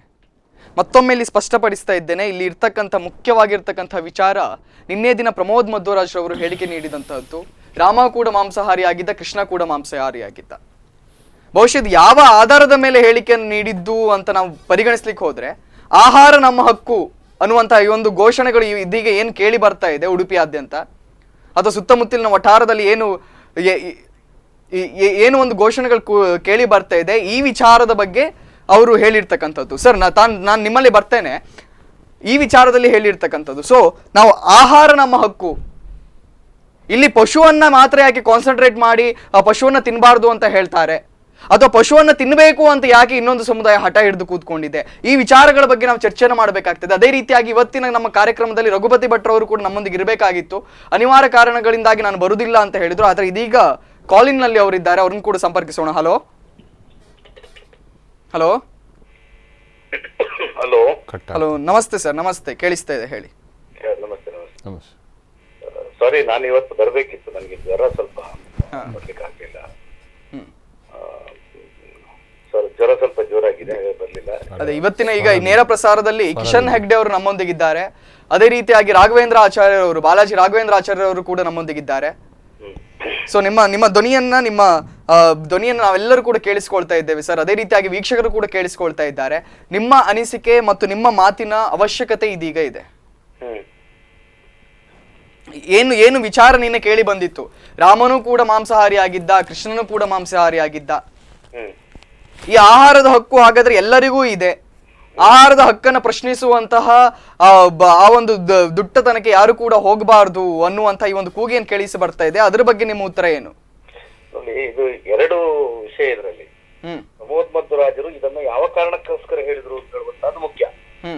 ಅಂದ್ರೆ ಈಗ ಇತ್ತೀಚೆಗೆ ತಾನೇ ಆಹಾರ ನಮ್ಮ ಹಕ್ಕು ಅಂತ ಉಡುಪಿಯಲ್ಲಿ ಒಂದು ಹೋರಾಟ ನಡೆದಿತ್ತು. ಅದು ಗೋಮಾಂಸ ತಿನ್ನೋದು ನಮ್ಮ ಹಕ್ಕು ಅಂತ ಹೇಳುವ ಕಾರಣಕ್ಕೋಸ್ಕರ ಅದು ಬಂದಿದೆ. ಆ ಕಾರಣಕ್ಕೋಸ್ಕರ ಹೇಳಿದ್ದಾರ ಅಥವಾ ರಾಮಕೃಷ್ಣರವರು ಮಾಂಸಾಹಾರಿಗಳು ಅಂತ ಹೇಳುವಂತದ್ದು ಹೇಳಿದ್ದಾರೆ ಅಂತ ಹೇಳುವಂತದ್ದು ಇನ್ನು ಸ್ಪಷ್ಟೀಕರಣ ಇಲ್ಲ. ಈಗ ನಾನ್ ಹೇಳುವಂತದ್ದೇನು ಅಂದ್ರೆ, ಇವರು ಪ್ರಮೋದ್ ಮಧ್ವರಾಜರು ಉಸ್ತುವಾರಿ ಸಚಿವರು. ಅವರಿಗೆ ರಾಮಕೃಷ್ಣರ ಬಗ್ಗೆ ಮಾತಾಡುವಂತ ಯಾವುದೇ ಒಂದು ಜ್ಞಾನವೂ ಇಲ್ಲ ಅಥವಾ ಅದೇನು ಆ ವ್ಯಕ್ತಿಯಲ್ಲ. ಅವರೊಂದು ಬಹಳ ವೇದ, ಇದು ರಾಮಾಯಣ ಮಹಾಭಾರತವನ್ನೆಲ್ಲ ಅಧ್ಯಯನ ಮಾಡಿದವರು ಅಲ್ಲ. ಯಾಕೆ ಅಧ್ಯಯನ ಮಾಡಿದವರು ಮಾತ್ರ ಮಾತಾಡಬೇಕು ಅಂತ ಏನಾದ್ರು ರಾಮಾಯಣ ಅಧ್ಯಯನ ಮಾಡಿದವರು ರಾಮಕೃಷ್ಣ ಮಾಂಸ ತಿಂದಿದಾರ ಇಲ್ವಾ ಅಂತ ಹೇಳುವಂತದ್ದು ಇವರಿಗೆ ಯಾವ ಗೊತ್ತು ಅಂತ? ಏನ್ ಇವರು ಆ ಕಾಲದಲ್ಲಿ ಪೂರ್ವ ಜನ್ಮದಲ್ಲಿ ಏನಾದ್ರೂ ಅದೇ ಮಹಾಭಾರತ ಜನರಾಗಿದ್ರೆ ಅದ್ರದ್ದು ಏನಾದ್ರು ಗೊತ್ತಿದೆ? ಹೇಗೆ ಹೇಳ್ಬೇಕು? ಯಾಕೆ ಇವ್ರಿಗೆ ಹೇಗೆ ಗೊತ್ತು? ಹಾಗಾದ್ರೆ ಈಗ ರಾಮನ ಬಗ್ಗೆ ಹೋರಾಡ್ತವ್ರೆಲ್ಲ ಪೂರ್ವ ಜನ್ಮದಲ್ಲಿ ರಾಮನ ಬಗ್ಗೆ ಗೊತ್ತಿದ್ದವ್ರೇನಾ? ಈಗ ಅಲ್ಲ ತಮ್ಮ ಈಗ ರಾಮನ ಬಗ್ಗೆ ಹೋರಾಡ್ತಿರೋಲ್ಲರು ರಾಮನ ಸಹಪಾಠಿಗಳ ಅಂದಿನ ದಿನಗಳಲ್ಲಿ ಅಲ್ಲಲ್ಲ ಪುರಾಣದಲ್ಲಿ ಹೇಳಿದ್ದನ್ನ ಬಹುಶಃ ಇವತ್ತು ತಾವು ಬಹುಶಃ ಗಮನಿಸಿದ್ದೀರೋ ಇಲ್ಲೋ ಗೊತ್ತಿಲ್ಲ. ಬಹುಶಃ ಯಾವುದೋ ಖಾಸಗಿ ಚಾನೆಲ್ ಅಲ್ಲಿ ಅದು ಕೊಟ್ಟಿದ್ದಾರೆ. ಬನ್ನಂಜೆ ಅವರು ಕೊಟ್ಟಂತ ಮಾತು, ರಾಮ ಮಾಂಸಾಹಾರಿ ಅಂತಕ್ಕಂಥಲ್ಲಿ ಪುರಾಣದಲ್ಲಿ ಉಲ್ಲೇಖಗಳಿದೆ. ಕೃಷ್ಣ ಕುಲದಲ್ಲಿ ಕ್ಷತ್ರಿಯ ಮತ್ತು ಗೊಲ್ಲ ಆದ್ದರಿಂದ ಆತ ಮಾಂಸಾಹಾರಿ ಆಗಿರ್ಬೋದು ಅಂತಕ್ಕಂಥ ಊಹನೆ ಇದೆ, ಹೊರತು ಕೃಷ್ಣನ ಬಗ್ಗೆ ಉಲ್ಲೇಖಗಳಿಲ್ಲ ಅಂತಕ್ಕಂಥ ಬಹಳ ಸ್ಪಷ್ಟ ಶಬ್ದಗಳಲ್ಲಿ ಬನ್ನಂಜೆಯವರು ಆಡಿದ ಮಾತುಗಳಿದೆ. ಅದನ್ನು ಇವತ್ತು ಖಾಸಗಿ ಚಾನಲಲ್ಲಿ ನಾನು ಸಹ ನೋಡಿದೆ. ಆ ಕ್ಲಿಪ್ಪಿಂಗ್ ಸಹಿತ ನನ್ನ ಹತ್ರ ಇದೆ. ಆದರೆ ಪೂರ್ವಜರು ಪೂರ್ವವಂಶಸ್ಥರು ಅಥವಾ ಆತನ ಸಹಪಾಠಿಗಳೇ ಅಂತ ಹೇಳಲಿಕ್ಕೆ ಸರಿಯೇ? ಇದು ತಾವು ಇದು ಸರಿ ಕಾಣಿಸ್ತದೆ, ಸಮಂಜಸವಾಗಿ ಕಾಣ್ತದೆ. ನನಗೆ ಯಾಕೋ ಇದು ಸರಿ ಕಾಣಿಸ್ಲಿಲ್ಲ. ಇತಿಹಾಸ ಮತ್ತು ಪುರಾಣಗಳು ನಾವು ತಿಳ್ಕೊಂಡು ಬಂದದ್ರು. ಕೇಳಿ, ಈಗ ನನ್ನ ಪ್ರಶ್ನೆ ಏನು ಅಂತ ಹೇಳಿದ್ರೆ, ಇವರಿಗೆ ರಾಮ ಕೃಷ್ಣ ಮಾಂಸ ತಿಂದಿದಾನ ಇಲ್ವಾ ಅಂತ ಹೇಳುವಂತ ಅಲ್ಲ, ಅಲ್ಲಿನ ಸಭೆಯಲ್ಲಿ ಏನು ನಡೆದಿದೆ ಅಂತ ನನಗೂ ಗೊತ್ತಿಲ್ಲ, ನಿಮಗೂ ಗೊತ್ತಿಲ್ಲ. ಸರ್ ಮೊದಲಿಗೆ ಅವರ ಉತ್ತರವನ್ನ ಪ್ರಶ್ನೆ ಕೇಳು. ಮಾಂಸ ತಿಂತಾನ ಇಲ್ವ ಒಬ್ರು? ಇವ್ರು ಇನ್ನೊಂದು ಧರ್ಮದ ದೇವರ ಬಗ್ಗೆ ಮಾತಾಡುವ ಧೈರ್ಯ ಇದೆ ಅವರಿಗೆ? ಯಾಕಿಲ್ಲ ಸ್ವಾಮಿ? ಹಿಂದೂಗಳ ದೇವರ ಬಗ್ಗೆ ಮಾತ್ರ ಯಾವ ಹಿಂದೂಗಳು? ನಾವು ಹಿಂದೂಗಳಾಗಿ ನಮ್ಮ ದೇವರುಗಳ ಬಗ್ಗೆ ನಾವು ಮಾತಾಡಿದ್ರೆ ಬೇರೆಯವ್ರು ಮಾತಾಡ್ಲಿಕ್ಕೆ ಆಗುತ್ತಾ? ಹಿಂದುವನ್ನ ಒಂದು ಸೈಡಿಗೆ ಯಾಕೆ ತಕೊಂಡು ಹೋಗ್ತೀರಿ? ಒಂದು ವರ್ಗಕ್ಕೆ ಯಾಕೆ ಹಿಂದುವನ್ನ ಸೀಮಿತಗೊಳಿಸ್ತೀರಿ? ಅಲ್ಲ, ಹಿಂದುವನ್ನ ಒಂದು ವರ್ಗಕ್ಕೆ ಯಾಕೆ ಸೀಮಿತಗೊಳಿಸ್ತೀರಿ? ಹಿಂದುತ್ವ ಅನ್ನೋದು ಯಾವುದೇ ವರ್ಗದ ಸ್ವತ್ತಲ್ಲ. ಹಿಂದುತ್ವ ಅನ್ನೋದು ಸರ್ವರ ಆಸ್ತಿ. ಇವರು ಮಂತ್ರಿಗಳು ಈಗ ಜವಾಬ್ದಾರಿ ಸ್ಥಾನದಲ್ಲಿರುವವರು ಖಂಡಿತ ಅವರು ಏನು ಬೇಜವಾಬ್ದಾರಿಯಾಗಿ ಮಾತಾಡಿದ್ದಾರೆ. ಅಧ್ಯಯನ ಮಾಡಿದ್ದಾರೆ. ಅಲ್ಲ, ಅಧ್ಯಯನ ಮಾಡ್ಲಿ ಅಂತ ನೀವ್ ಯಾಕೆ ಹೇಳ್ತೀರಿ ಸ್ವಾಮಿ? ನೀವ್ ಯಾಕೆ ಹೇಗೆ ಹೇಳ್ತೀರಿ? ತಾವ್ ಯಾಕೆ ಆ ಮಾತನ್ನು ಹೇಳ್ತೀರಿ? ಅಧ್ಯಯನ ಮಾಡದಿದ್ರೆ ಅವರಿಂದ ಆ ವಿಷಯಗಳು ಬರ್ತದೆ. ಬಹಳ ಆ ಕ್ಲಿಪ್ಪಿಂಗ್ ಅನ್ನ ತಾವು ನೋಡಿ, ಬಹಳ ಆತ್ಮವಿಶ್ವಾಸದಿಂದ ಅವ್ರು ಹೇಳಿದ್ದಾರೆ ಹೊರತು ಎಲ್ಲೋ ಹಿಂಜರಿಕೆಯಿಂದ ಹೇಳಿದ್ದಲ್ಲ. ಇದರ ಬಗ್ಗೆ ಚರ್ಚೆ ಆಗಲಿ, ವಿದ್ವಾಂಸರೊಟ್ಟಿಗೆ ಮಾತನಾಡ್ಲಿ ಅಂತಕ್ಕಂಥ ಮಾತನ್ನು ಹೇಳಿದ್ದಾರೆ. ಒಬ್ಬ ಜ್ಞಾನ ಇಲ್ಲದೆ ಅವನು ಮಾತಾಡ್ಲಿಕ್ಕೆ ಸಾಧ್ಯ ಇದೆ?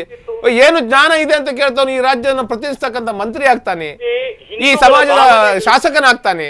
ಮಾತನ್ನ ಹೇಳಿದ್ದಾರೆ, ರಾಮ ಕೃಷ್ಣ ಮಾಂಸಾಹಾರಿ ಅಂತ ಹೇಳುವಂತದ್ದು. ಅದು ಮಾಂಸಾಹಾರಿಯ ಹೌದಾ ಅಲ್ವಾ ಅಂತ ಹೇಳುವಂತದ್ದು ರಾಮ ಹೌದು ಅನ್ನೋದಕ್ಕೆ ಪುರಾಣಗಳು ಹೇಳ್ತಾ ಇದೆ. ಅಲ್ಲ, ನೀವು ಪುರಾಣ ನೋಡಿದ್ದೀರಾ? ನಾನು ನೋಡಿದ್ರೆ ನೀವು ನೋಡ್ಲಿಲ್ಲ. ಹಾಗಾದ್ರೆ ಸಸ್ಯಾಹಾರಿ ಅನ್ನೋದಕ್ಕೆ ನಿಮ್ಮಲ್ಲಿ ಏನು ಆಧಾರ ಇದೆ? ಅಲ್ಲ, ಅವ್ರು ಮಾತಾಡಿದ ತಪ್ಪನ್ನ ಯಾಕೆ ಹುಡುಕ್ತೀರಿ? ತಾವು ಯಾಕೆ ತಪ್ಪನ್ನು ಹುಡುಕ್ತೀರಿ? ಅದನ್ನ ಚರ್ಚಿಸೋಣ ಸ್ವಾಮಿ, ಅದನ್ನ ಚರ್ಚೆ ಮಾಡೋಣ. ಹೌದಾ ಅಲ್ವಾ ಅಂತಕ್ಕಂಥದ್ದು. ಬೇರೆ ಧರ್ಮದ ಬಗ್ಗೆ ಮಾತಾಡುದು ಅವರ ಹಕ್ಕು ಸ್ವಾಮಿ. ನೀವು ಮಾತಾಡಬಹುದು, ಖಂಡಿತ ಮಾತಾಡಬಹುದು.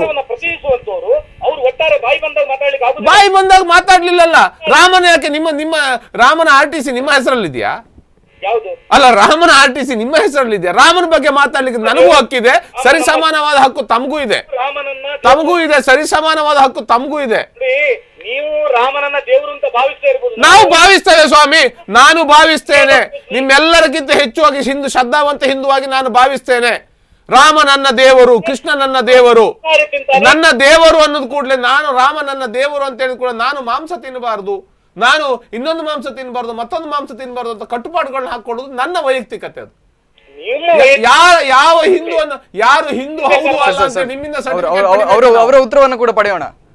ಕೇಳಿ, ನೀವು ಏನ್ ಬೇಕಾದ್ರೂ ಮಾತಾಡಬಹುದು. ನೀವೊಂದು ರಾಜಕೀಯ ಪಕ್ಷದ ಪದಾಧಿಕಾರಿ. ತಾವು ಸಹಿತ ಹೌದು ಸ್ವಾಮಿ, ತಾವು ಸಹಿತ ಹೌದು. ಉಸ್ತುವಾರಿ ಸಚಿವರು ಬೇಕಾಗಟ್ಟಿ ಮಾತಾಡ್ಲಿಕ್ಕೆ ಆಗುದಿಲ್ಲ. ಈ ರಾಜ್ಯದ ಒಬ್ಬ ಮಂತ್ರಿ ಅವ್ರು ಬೇಕಾಬಿಟ್ಟು ಮಾತಾಡ್ಲೇ ಇಲ್ಲ. ಬಹಳ ಸ್ಪಷ್ಟ ಶಬ್ದಗಳಲ್ಲಿ ಹೇಳಿದ್ದಾರೆ, ಬಹಳ ಸ್ಪಷ್ಟ ಶಬ್ದಗಳಲ್ಲಿ ತಾವು ಹೇಳಿದ್ದಾರೆ ಸರ್. ಇವ್ರಿಗೆ ಎಲ್ಲಿ ಗೊತ್ತುಂಟು, ಇವ್ರಿಗೆ ಎಲ್ಲಿ ಉಲ್ಲೇಖ ಇದೆ? ಅವ್ರಿಗೆ ಗೊತ್ತಿಲ್ಲ ಅಂತ ತಾವ್ ಹೇಗೆ ಆರ್ಗ್ಯುಮೆಂಟ್ ಮಾಡುದು? ತಾವ್ ಹೇಗೆ ಕೇಳಲಿಕ್ಕಾಗತ್ತೆ ಸರ್? ತಾವ್ ಹೇಗೆ ಅದನ್ನ ಹೇಳಲಿಕ್ಕಾಗತ್ತೆ? ಅವ್ರು ಅದ್ರ ಬಗ್ಗೆ ನಾಲೆಜ್, ಅವರು ರಾಮಾಯಣ ಓದಿದ್ದಾರ ಇಲ್ವೋ ಅಂತ ತಮ್ಗೆ ಗೊತ್ತಿದ್ಯಾ? ಇನ್ನೊಂದು ಧರ್ಮದ ದೇವರ ಬಗ್ಗೆ ಮಾತಾಡ್ಲಿ ಯಾವ್ದಾದ್ರು ನೋಡಿ. ಅಲ್ಲ, ಅದು ಅವ್ರ ಹತ್ರ ಅವ್ರು ಮಾತಾಡೋ ಅವಕಾಶ ಬಂದ್ರೆ ಮಾತಾಡ್ಬಹುದು, ಯಾಕೆ ಮಾತಾಡ್ಲಿಕ್ಕಿಲ್ಲ? ಇವ್ರಿಗೇನು ಹಿಂದೂಗಳು ಅಂತ ಹೇಳಿದ್ರೆ ಅಲ್ಲ, ಹಿಂದೂ ಅನ್ನ ನೀವು ಯಾಕೆ ನೀವು ದತ್ತಕ್ಕೆ ತಕೊಂಡಿದ್ದೀರಾ ಸರ್? ಸ್ವಾಮಿ, ತಾವು ದತ್ತಕ್ಕೆ ತಕೊಂಡಿದ್ದೀರಾ? ಇವ್ರಿಗೇನು ಅವಶ್ಯಕತೆ ರೀ ಮಂತ್ರಿಗಳಿಗೆ? ಅಲ್ಲ, ಮಂತ್ರಿಗಳಿಗೆ ಅವಶ್ಯಕತೆ ಇದ್ದಿರಬಹುದು, ಇದೆ. ಅವ್ರು ಮಾತಾಡಬಾರ್ದಂತ ರಿಸ್ಟ್ರಿಕ್ಷನ್ ಹಾಕ್ಲಿಕ್ಕೆ ತಾವ್ ಯಾರು ಆ ಮಾತನ್ನ ಹೇಳಲಿಕ್ಕೆ? ಒಬ್ಬ ರಾಮ, ಕೃಷ್ಣ, ಪರಮ ಯಾರು ವಿವೇಕಾನಂದ ಹಿಡಿದು ಪ್ರತಿಯೊಬ್ಬರ ಬಗ್ಗೆ ಮಾತಾಡ್ತಕ್ಕಂಥ ಹಕ್ಕು ಈ ಸಮಾಜದ ಎಲ್ಲ ಸಮಸ್ತ ಹಿಂದೂಗಳಿಗೂ ಇದೆ. ತಾವು ಅದನ್ನ ತಿಳ್ಕೊಳ್ಬೇಕಾಗತ್ತೆ. ಸಮಸ್ತ ಹಿಂದೂಗಳ ಆಸ್ತಿ ಇದು. ರಾಮ ನಿಮ್ಗೆ ಟ್ರೇಡ್ ಮಾರ್ಕ್ ಅಲ್ಲ.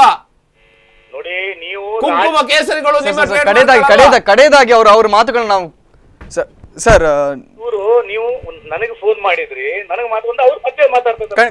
ಖಂಡಿತ ಇದೀಗ ನಿಮ್ಮ ಉತ್ತರಗಳು ನಮ್ಗೆ ಬೇಕಾಗಿದೆ. ನನ್ನ ಉತ್ತರ ಏನು ಅಂತ ಹೇಳಿದ್ರೆ, ಅವರು ಯಾವುದೇ ಧಾರ್ಮಿಕ ನಾಯಕರಲ್ಲ, ಅವರೊಬ್ರು ರಾಜಕೀಯ ವ್ಯಕ್ತಿ ಮತ್ತು ಈ ರಾಜ್ಯದ ಜವಾಬ್ದಾರಿ ಆದಂತ ಮಂತ್ರಿ. ಒಂದು ಧರ್ಮದ ದೇವರ ಬಗ್ಗೆ ಮಾಂಸಾಹಾರಿ ಸಸ್ಯಾಹಾರಿ ಅಂತ ಹೇಳ್ಬೇಕಾದ್ರೆ ಇವರು ಯಾವ ಶ್ಲೋಕವನ್ನ ಯಾವುದನ್ನ ಉಲ್ಲೇಖ ಮಾಡಿ ಹೇಳ್ತಾರೆ? ಇವ್ರಿಗೇನ್ ಸಂಬಂಧ ಇದೆ? ಇವ್ರು ಏನ್ ಗೊತ್ತಿದ್ರ ಆಗ ಇದ್ರ ಆ ರಾಮ ಕಾಲದಲ್ಲಿ? ನೋಡಿ, ಮತ್ತು ಈ ವಿಷಯವನ್ನ ಹೇಳುವಂತ ಅವಶ್ಯಕತೆ ಏನಿತ್ತು? ಹೇಳ್ಬೋದಿತ್ತು. ರಾಮ ಒಬ್ಬ ಕ್ಷತ್ರಿಯ, ಕೃಷ್ಣ ಒಬ್ಬ ಗೊಲ್ಲ, ಅವರು ಬಹಳ ದೊಡ್ಡ ವ್ಯಕ್ತಿಗಳು, ಹಾಗಾಗಿ ಜಾತಿ ಯಾವುದೇ ಅವರ ಅರ್ಹತೆಗೆ ಬರುವುದಿಲ್ಲ ಅಂತ ಹೇಳ್ತೀವಿ. ನಾವೆಲ್ಲ ಒಪ್ತಿದ್ದೆವು, ನಾವು ಅದನ್ನ ಹೇಳ್ಕೊಂಡ್ ಬರ್ತೇವೆ. ವಾಲ್ಮೀಕಿ ಒಬ್ರು ಬೇಡ್ರವರು ಅಂತ ದೊಡ್ಡ ವ್ಯಕ್ತಿ ಆಗಿದ್ದಾರೆ, ಅದನ್ನೆಲ್ಲ ಒಪ್ತೇವೆ ನಾವು. ಸಮಾಜದ ಬಹುಜನರು ಒಪ್ಪುವಂತ ಮಾತಾಡ್ಬೇಕು ಅಂತ ನೀವು ಒಪ್ಪುವ ಮಾತಾಡ್ಬೇಕಾದ ಅಗತ್ಯತೆಗಳು ಇಲ್ಲ. ಏನಿತ್ತು ಇವರಿಗೆ? ಸಮಾಜದ ಬಹುಜನರು ಒಪ್ಪುವಂತ ಮಾತಾಡ್ಬೇಕು, ಸತ್ಯವನ್ನ ಆಡ್ಬೇಕಾಗತ್ತೆ. ಇವರು ಸತ್ಯ ಹೇಳ್ಬೇಕು ಅಂತಾದ್ರೆ ಇನ್ನೊಂದು ಧರ್ಮದ ದೇವರ ಬಗ್ಗೆ ಹೇಳಿ, ಇನ್ನೊಂದು ಧರ್ಮದ ವಿಚಾರ ಹೇಳ್ಬೇಕಂತ ಹೇಳೋದಕ್ಕಂತ ಅವ್ರ ಆಪ್ಷನ್ಸ್ ಅದು. ತಾವ್ಯಾಕೆ ಅದನ್ನ ಎತ್ತಿ ಆಡ್ತೀರಿ? ಹೇಳುವಂತದ್ದು ಇವರಿಗೆ.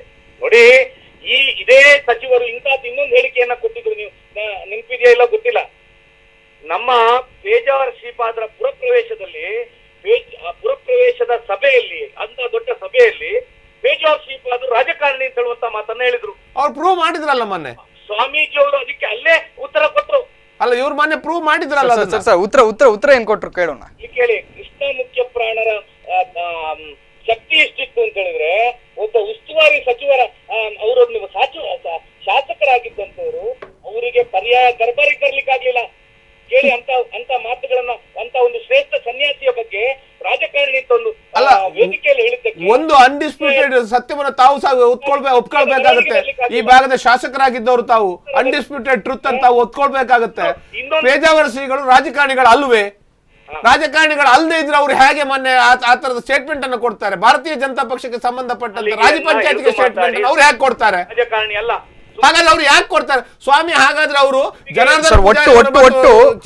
ಮಧ್ಯದಲ್ಲಿ ಭಿನ್ನಾಭಿಪ್ರಾಯ. ಮತ್ತೊಮ್ಮೆ ಇಲ್ಲಿ ಸ್ಪಷ್ಟಪಡಿಸ್ತೇನೆ, ನಾನು ನಿಮ್ಮಿಬ್ಬರಿಗೂ ಕೂಡ ಮತ್ತೊಮ್ಮೆ ಸ್ಪಷ್ಟಪಡಿಸ್ತೇನೆ.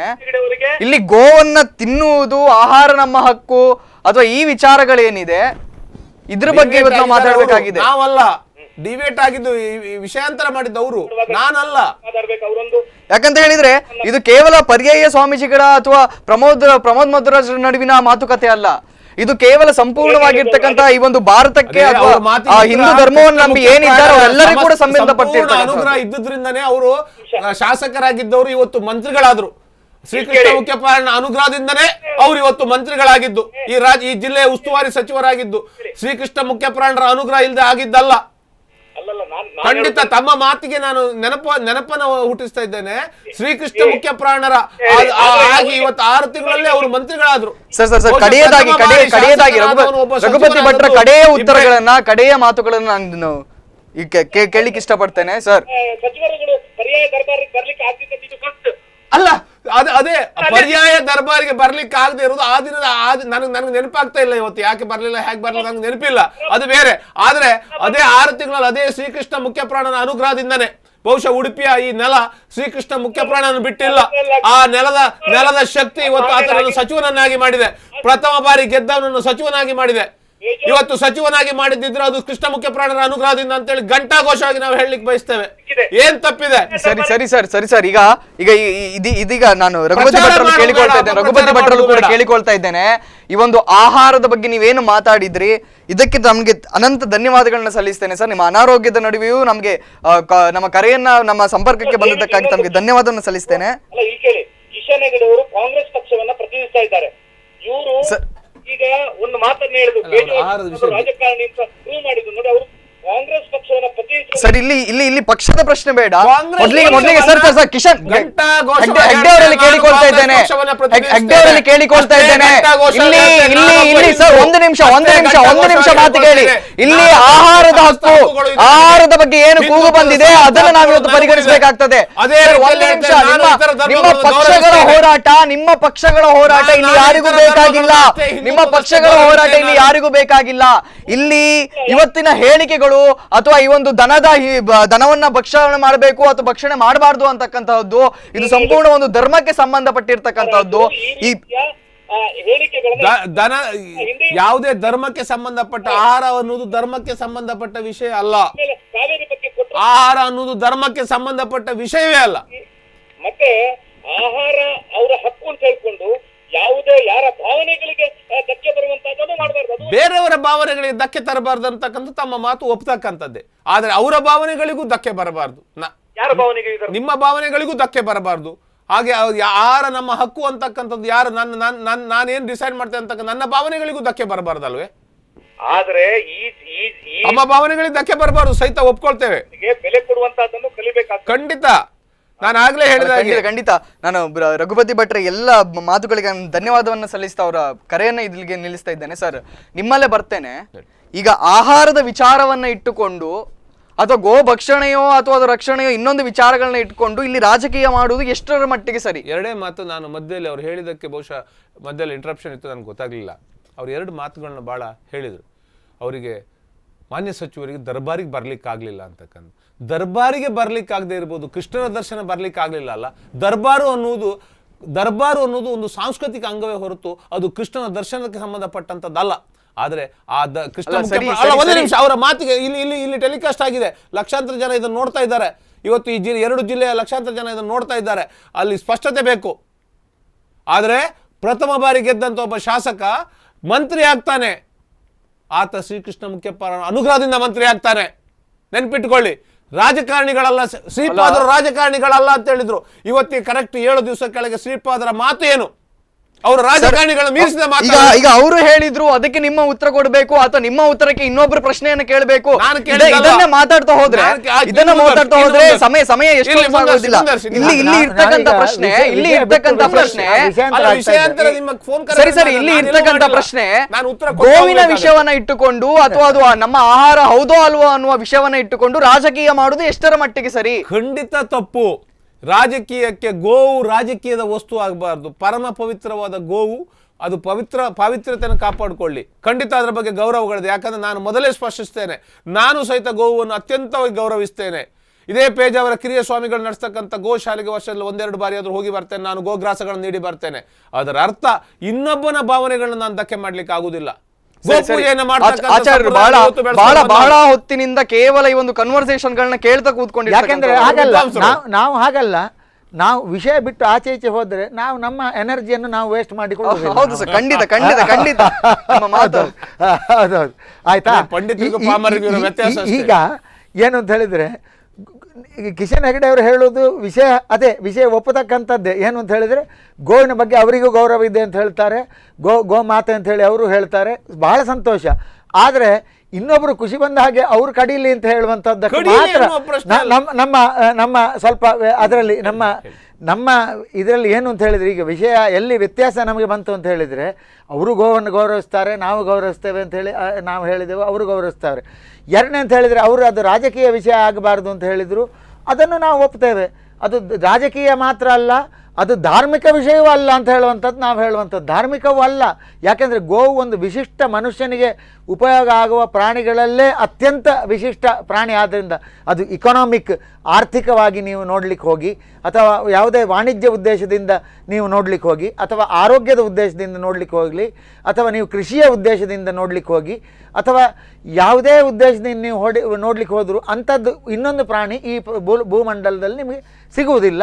ಹಾಗಾಗಿ ನಾವು ಅದನ್ನು ಮಾತೆ ಅಂತ ಹೇಳಿ ಗೌರವಿಸೋದು. ಯಾವುದು ಹಿಂದೂಗಳಲ್ಲ, ಸಮಸ್ತ ಮನುಷ್ಯರು ನಾವು ಹೇಳ್ತಾ ಇರೋದು. It is most secular concept ಅಂತ ನಾನು ಹೇಳ್ತಾ ಇರುವಂಥದ್ದು. ಗೋ ಹತ್ಯೆ ನಿಷೇಧ ಅಥವಾ ಗೋವನ್ನು ಹತ್ಯೆ ಮಾಡಬೇಡಿಯಪ್ಪ ಅಂತ ಹೇಳುವಂಥದ್ದು ಇದು ಯಾವುದೇ ಕ್ರಿಶ್ಚಿಯನ್, ಮುಸ್ಲಿಮ್, ಹಿಂದೂಗಳಿಗೆ ಸಂಬಂಧಪಟ್ಟ ಅದನ್ನು ಅಷ್ಟು ಸಂಕುಚಿತ ನಾವು ಮಾಡುವ ಅಗತ್ಯ ಇಲ್ಲ ಅಂತ ಹೇಳಿಯೇ ನಾವು ಹೇಳ್ತಾ ಇರುವಂಥದ್ದು. ಹಾಗಾಗಿ all respect and let us all ಅಷ್ಟು ರೆಸ್ಪೆಕ್ಟ್ ಮಾಡುವ ಒಂದು ಅಷ್ಟು ಯೂಸ್ಫುಲ್ ಪ್ರಾಣಿಯನ್ನು ನಾವು ಅದನ್ನು ಒಂದನ್ನು ಹತ್ಯೆ ಮಾಡುವಂಥದ್ದು ಅದೇನು ಕಷ್ಟ ಇಲ್ಲ. ಅದನ್ನು ಒಂದನ್ನು ನಾವು ಸ್ಪೇರ್ ಮಾಡುವ, ಗೋಮಾತೆ ಒಂದನ್ನು ಈ ಭೂಲೋಕದಲ್ಲಿ ನಾವು ಸ್ಪೇರ್ ಮಾಡುವ ಅಂತ ಹೇಳುವಂಥದ್ದು ಮಾತ್ರ ನಮ್ಮ ಕಳಕಳಿಯ ವಿನಂತಿ. ಆ ವಿನಂತಿಯ ಬಗ್ಗೆ ಮತ್ತಷ್ಟು ಚರ್ಚೆಯನ್ನು ಮಾಡೋಣ. ಅದಕ್ಕಿಂತ ಮೊದಲಿಗೆ ಒಂದು ಪುಟ್ಟದೊಂದು ವಿರಾಮವನ್ನು ತೆಗೆದುಕೊಂಡು ಬರೋಣ.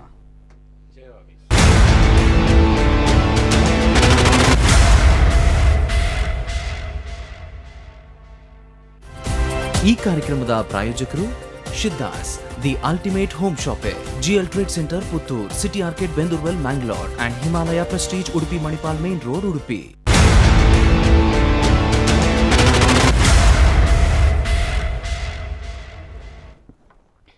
ವೀಕ್ಷಕರೇ, ಬಹು ಚರ್ಚಿತ ಈ ಒಂದು ಕಾರ್ಯಕ್ರಮಕ್ಕೆ ಮತ್ತೊಮ್ಮೆ ತಮಗೆಲ್ಲರಿಗೂ ಕೂಡ ಸ್ವಾಗತವನ್ನು ಬಯಸ್ತಾ ಇದ್ದೇನೆ.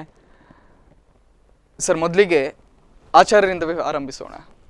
ಸರ್, ನೀವೊಂದು ಏನು ಮಾತನಾಡ್ತಾ ಇದ್ರಿ ಅದ್ರ ಮುಂದುವರಿದ ಭಾಗ ಇದೀಗ ಬೇಕಾಗಿದೆ. ನಿಲ್ಲಿಸಿದ್ರಿ ಆಗ ಆ ಗೋವನ್ನ ಯಾಕೆ ರಕ್ಷಿಸಬೇಕು, ಅಥವಾ ಅದು ಕೇವಲ ನೀವೇ ಹೇಳಿದ್ರಿ ಅದೊಂದನ್ನ ಬಿಟ್ಟು ಬೇರೆ ಏನಾದರೂ ಮಾಡಿ, ಅದೊಂದನ್ನ ಯಾಕೆ ನಾವು ರಕ್ಷಿಸಬೇಕು? ಸೊ ಎಲ್ಲ ವಿಚಾರಗಳ ಬಗ್ಗೆ ಚರ್ಚೆಯನ್ನು ಮಾಡಬೇಕಾಗಿದೆ, ನಿಮ್ಮ ಉತ್ತರವು ಕೂಡ ಬೇಕಾಗಿದೆ. ಇದರ ನಡುವೆ ಇನ್ನೋರ್ವ ಕಾಲ್ ರೆಡಿ ಇದ್ದಾರೆ. ಹಲೋ, ಹೇಳಿ ಸರ್. ನಮಸ್ತೆ, ನಾನು ಕಿಶನ್ ಹೆಗ್ಡೆಯವರಿಗೆ ಒಂದೆರಡು ಅವ್ರ ಹತ್ರ ಮಾತಾಡ್ಬೇಕಿತ್ತು. ಅವ್ರು ಇಲ್ಲೇ ಇದ್ದಾರೆ, ನೇರ ಸಂಪರ್ಕದಲ್ಲಿದ್ದಾರೆ. ನಮಸ್ತೆ.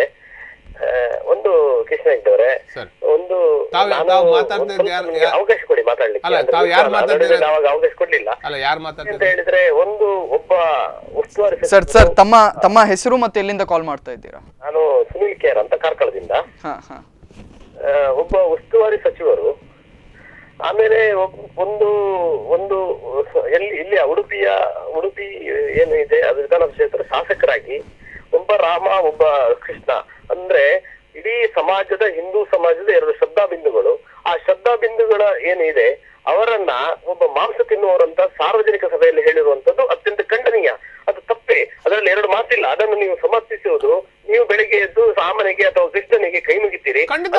ನೀವು ಒಬ್ಬ ಎಲ್ಲೋ ಒಂದು ಸಾರ್ವಜನಿಕ ಸಭೆಯಲ್ಲಿ ಎಲ್ಲೋ ಒಂದು ಸಾರ್ವಜನಿಕವಾಗಿ ಒಂದು ದೇವರ ಬಗ್ಗೆ ಈ ರೀತಿ ಮಾತನಾಡೋದು ಒಬ್ಬ ಜವಾಬ್ದಾರಿತ ವ್ಯಕ್ತಿಯಾಗಿ ಮಧ್ಯ ಮಾತಾಡಬಹುದಾ? ನಿಮ್ಮ ಅಪ್ಪಣೆ ಮೇರೆಗೆ ಮಧ್ಯ ಮಾತಾಡಬಹುದಾ ಸರ್? ಮಧ್ಯ ಮಾತಾಡಬಹುದಾ? ನಾನು ಮಾತಾಡ್ಬೋದಲ್ಲ, ನೀವು ಅಲ್ಲ ನಾನು ಅದಕ್ಕೆ ಉತ್ತರ ಹೇಳ್ತೇನೆ. ಅಲ್ಲ ಅದಕ್ಕೆ ಉತ್ತರ ಹೇಳಿ ಬಿಡ್ತೇನೆ. ಅಲ್ಲ, ತಮ್ಮ ಹತ್ರ ಉತ್ತರ ಹೇಳಿ ಬಿಡ್ತೇನೆ. ಈಗಲೇ ಉತ್ತರ ಹೇಳ್ತೇನೆ ನೋಡಿ. ಹುಟ್ಟಿನಿಂದ ರಾಮ ಕ್ಷತ್ರಿಯ ಅನ್ನೋದನ್ನು ತಾವು ಒಪ್ಕೊಳ್ತೀರಾ ಇಲ್ವಾ? ಅಲ್ಲ, ವಿಷಯ ನಿಮಗೆ ಬೇಕಾದಾಗ ವಿಷಯ ಬರ್ಲಿಕ್ಕೆ ಆಗುದಿಲ್ಲ. ಅದು ವಾಸ್ತವಿಕತೆಗಳನ್ನು ತಾವು ಒಪ್ಕೊಳ್ಳೇಬೇಕಾಗುತ್ತೆ. ಶ್ರೀರಾಮ ಕ್ಷತ್ರಿಯ ಹೌದೋ ಅಲ್ವೋ? ಅಲ್ಲ, ಶ್ರೀರಾಮ ಕ್ಷತ್ರಿಯ ಹೌದೋ ಅಲ್ವೋ? ಯಾಕೆ ನೀವು ಅದನ್ನ ಇಲ್ಲಿ ಇನ್ನೊಂದು ಪ್ರಶ್ನೆ ಕೂಡ ನಮಗೆ ಕೇಳಿ ಬರ್ತಾ ಇದೆ. ಕ್ಷತ್ರಿಯ ಆದ ಕೂಡಲೇ ಅವ ಕ್ಷತ್ರಿಯ ಅಂತ ಪರಿಗಣಿಸಿ ಅವ ಮಾಂಸವನ್ನ ತಿಂತಾನೆ ಹೇಳಿದ್ದಲ್ಲ. ಬನ್ನಂಜಿ ಅವರು ಆಡಿದ ಮಾತಿದೆ. ಬನ್ನಂಜಿ ಕ್ಲಿಪ್ಪಿಂಗ್ ತೋರಿಸ್ಲಾ ಇಲ್ಲೇ? ಹೌದು, ಈಗ ಅವ್ರಿಗೆ ತೋರಿಸ್ಲಾ, ಅವ್ರ ಕ್ಲಿಪ್ಪಿಂಗ್ ತೋರಿಸ್ಲಾ? ಸರ್ ಒಂದು ನಿಮಿಷ, ಇವ್ರ ಮಾತನ್ನ ಕೇಳೋಣ. ಹಲೋ ಸರ್, ಮುಂದುವರಿಸಿ. ಕ್ಷತ್ರಿಯ ಅಥವಾ ಅದು ಯಾವುದೋ ಧರ್ಮದ ಪ್ರಶ್ನೆ ಅಲ್ಲ. ಇಲ್ಲಿ ಅವರಿಗೆ ಓಟ್ ಹಾಕಿ ಅವರನ್ನು ಗೆಲ್ಲಿಸಿದಂತವರು ಹಿಂದೂ ಸಮಾಜ ವ್ಯಕ್ತಿಗಳು ರಾಮನನ್ನ. ಸ್ವಾಮಿ, ಹಿಂದೂ ಸಮಾಜ ನಿಮ್ಗೆ ಶ್ರೀರಾಮನ ಗುತ್ತಿಗೆ ತಗೊಂಡಿದ್ದೀರಾ ನೀವು? ಶ್ರೀರಾಮ ನನಗೂ ದೇವರು ನಿಮಗೂ ದೇವರು, ಶ್ರೀರಾಮ ನನಗೂ ದೇವರು ನಿಮಗೂ ದೇವರು.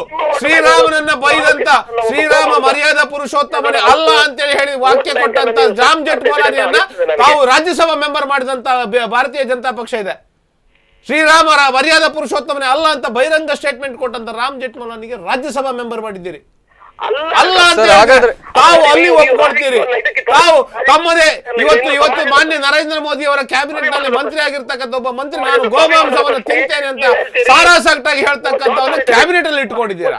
ಸಚಿವ ಒಬ್ಬ ಅಲ್ಲ ಸ್ವಾಮಿ, ಗೋಮಾಂಸ ಭಕ್ಷಣೆ ನಾನು ಮಾಡ್ತೇನೆ ಅಂತ ಹೇಳ್ತಕ್ಕಂಥ ಒಬ್ಬ ಕ್ಯಾಬಿನೆಟ್ ಸಚಿವ ರಾಜ್ಯ ಸೆಂಟ್ರಲ್ ಮಂತ್ರಿ ಕ್ಯಾಬಿನೆಟ್ ಅಲ್ಲಿ ಇಟ್ಕೊಂಡಿದ್ದಾರೆ. ಅವರ ಮಾತನ್ನು ಕೂಡ ಕೇಳಬೇಕಾಗ್ತದೆ. ಅವ್ರ ಮಾತನ್ನು ಕೇಳಿ ನಾನು ಮುಂದರ್ಸ್ತೇನೆ. ಇವತ್ತು ಇವರು ಆಡಿದ ಮಾತು ತಪ್ಪು ಅಂತ ಹೇಳುದು ಹೌದಾದ್ರೆ, ಒಬ್ಬ ಗೋಮಾಂಸವನ್ನು ಭಕ್ಷಣೆ ಮಾಡ್ತೇನೆ ನಾನು ಅಂತ ಹೇಳ್ತಕ್ಕಂಥ ವ್ಯಕ್ತಿಯನ್ನು ಇವತ್ತು ಕ್ಯಾಬಿನೆಟ್ ಅಲ್ಲಿ ಇಟ್ಕೊಂಡಿದ್ದಾರೆ ಮಾನ್ಯ ಮೋದಿಜಿ ಅವರು. ಅಲ್ಲ ಅಂತ ಹೇಳಿ ಇದಕ್ಕೆ ಅದು ಉತ್ತರ ಹೌದಾದ್ರೆ ಹೌದು, ಇದಕ್ಕೆ ಉತ್ತರ. ಒಬ್ಬ ಹಿಂದುವಾಗಿ ಆತ ಮಾಂಸ ಭಕ್ಷಣೆ ಮಾಡುವುದಿಲ್ಲ ಅಂತ ಯಾಕೆ ಹೇಳಬೇಕು? ಹೇಳಬಾರದು. ನನಗೆ ಸ್ವಾಭಿಮಾನ ಖಂಡಿತ ಇದೆ. ಆ ಸ್ವಾಭಿಮಾನ ನಾನು ಬೇರೆಯವರಿಂದ ಪಡ್ಕೊಳ್ಬೇಕಾಗಿಲ್ಲ. ರಾಮ ಕ್ಷತ್ರಿಯ ರಾಮ. ಇವತ್ತು ಬನ್ನಂಜಿ ಅವರನ್ನ ಕ್ವಶನ್ ಮಾಡ್ತಕ್ಕಂಥ ಇವತ್ತು ವಿದ್ವಾಂಸರು ನಮ್ಮಲ್ಲಿ ಯಾರಿಲ್ಲ. ಬನ್ನಂಜಿ ಅವರನ್ನು ಅವರೇ ಹೇಳಿದ್ದಾರೆ, ಶ್ರೀರಾಮ ತಿನ್ನದಕ್ಕೆ ಉದಾಹರಣೆಗಳಿದೆ, ಅಲ್ಲಿ ಉಲ್ಲೇಖಗಳಿದೆ. ಕೃಷ್ಣ ಅವರೇ ಹೇಳಿದ್ದಾರೆ. ಬನ್ನಂಜಿ ಅವರು ಹಲವು ಬಾರಿ ಹೇಳಿದ್ದಾರೆ, ಒಂದೆರಡು ಬಾರಿ ಅಲ್ಲ, ಹಲವು ಬಾರಿ ಹೇಳಿದ್ದಾರೆ. ನೋಡಿ ಕಿಶನ್ ಹೆಗ್ಡೆ ಅವರೇ, ಪ್ರಗತಿಪರರು, ಚಿಂತಕರು, ಬುದ್ಧಿಜೀವಿಗಳು ಅಥವಾ ವಿದ್ವಾಂಸರು ಅವ್ರು ಮಾತಾಡಿದ್ರ ಬಗ್ಗೆ. ಆದ್ರೆ ಎಲ್ಲ ಒಂದು ಕಡೆ ಹಿಂದೂ ಸಮಾಜದ ಎಲ್ಲಾ ಕಡೆ ಭಕ್ತಿಯಿಂದ ಅಲ್ಲ, ಮಾಂಸ ತಿಂತಾರಂತ ಹೇಳಿದ್ಕೂಡ ಆತ ಹಿಂದೂ ಅಲ್ಲ ಅಂತಕ್ಕಂಥ ಮಾತನ್ನು ಯಾಕೆ ತಾವು ಆಡ್ತೀರಿ ಸ್ವಾಮಿ? ತಾವು ಯಾಕೆ ಮಾತನಾಡ್ತೀರಿ? ಯಾಕೆ ನೀವು ಪೂರ್ವಗ್ರಹ ಪೀಡಿತರಾಗಿ ಮಾತಾಡ್ತೀರಿ? ಮಾಂಸ ತಿನ್ನೋನು ಹಿಂದೂ ಅಲ್ವೇ? ಹಿಂದೂ ಏನು ಗರ್ಭಗುಡಿ ಸಂಸ್ಕೃತಿ? ಹಿಂದುತ್ವ ಅನ್ನೋದು ಗರ್ಭಗುಡಿ ಸಂಸ್ಕೃತಿ. ಒಬ್ಬ ಶ್ರದ್ಧಾಬದ್ಧವಾಗಿ ನಾನು ಶ್ರದ್ಧಾವಂತ ಹಿಂದೂ. ನಾನು ಒಂದು 10 ನಿಮಿಷ ದೇವರಿಗೆ ಕೈ ಮುಗಿದ ಹೊರಡ್ತೇನೆ, ಎಲ್ಲ ಲಾಂಛನಗಳನ್ನು ಧರಿಸ್ತೇನೆ. ಆದ್ರೆ ನಾನು ಮಾಂಸಾಹಾರವನ್ನು ಮಾಡ್ತೇನೆ. ನಾನು ಮಾಂಸಾಹಾರಿ. ನಾನು ಶ್ರದ್ಧಾವಂತ ಹಿಂದೂ. ನಾನು ಅಷ್ಟೇ. ನಾನು ಅತ್ಯಂತ ಪೂಜ್ಯ ಗೋವನ್ನು ಗೌರವಿಸ್ತೇನೆ. ಆದ್ರೆ ನಾನು ಮಾಂಸಾಹಾರಿ. ನಾನು ಪೂಜಿಸ್ತೇನೆ. ಅದಕ್ಕೆ ನಾನು ಇನ್ನೊವರ ಪರ್ಮಿಷನ್ ತಗೊಳ್ಳುವ ಅಗತ್ಯತೆ ಇಲ್ಲ. ನನ್ನಂತ ಲಕ್ಷಾಂತರ ಮಂದಿ, ನನ್ನಂತ ಕೋಟ್ಯಾಂತರ ಹಿಂದೂಗಳು ಇದನ್ನೇ ಪಾಲನೆ ಮಾಡ್ತಾರೆ. ನನ್ನಂತ ಕೋಟ್ಯಾಂತರ ಹಿಂದೂಗಳು ಇವತ್ತು ಹಿಂದುತ್ವ ಅನ್ನೋದು ಯಾರ ಸೊತ್ತಲ್ಲ. ಹಿಂದುತ್ವ ರಾಜಕೀಯಕ್ಕೆ ತರುವುದು ಬೇಡ.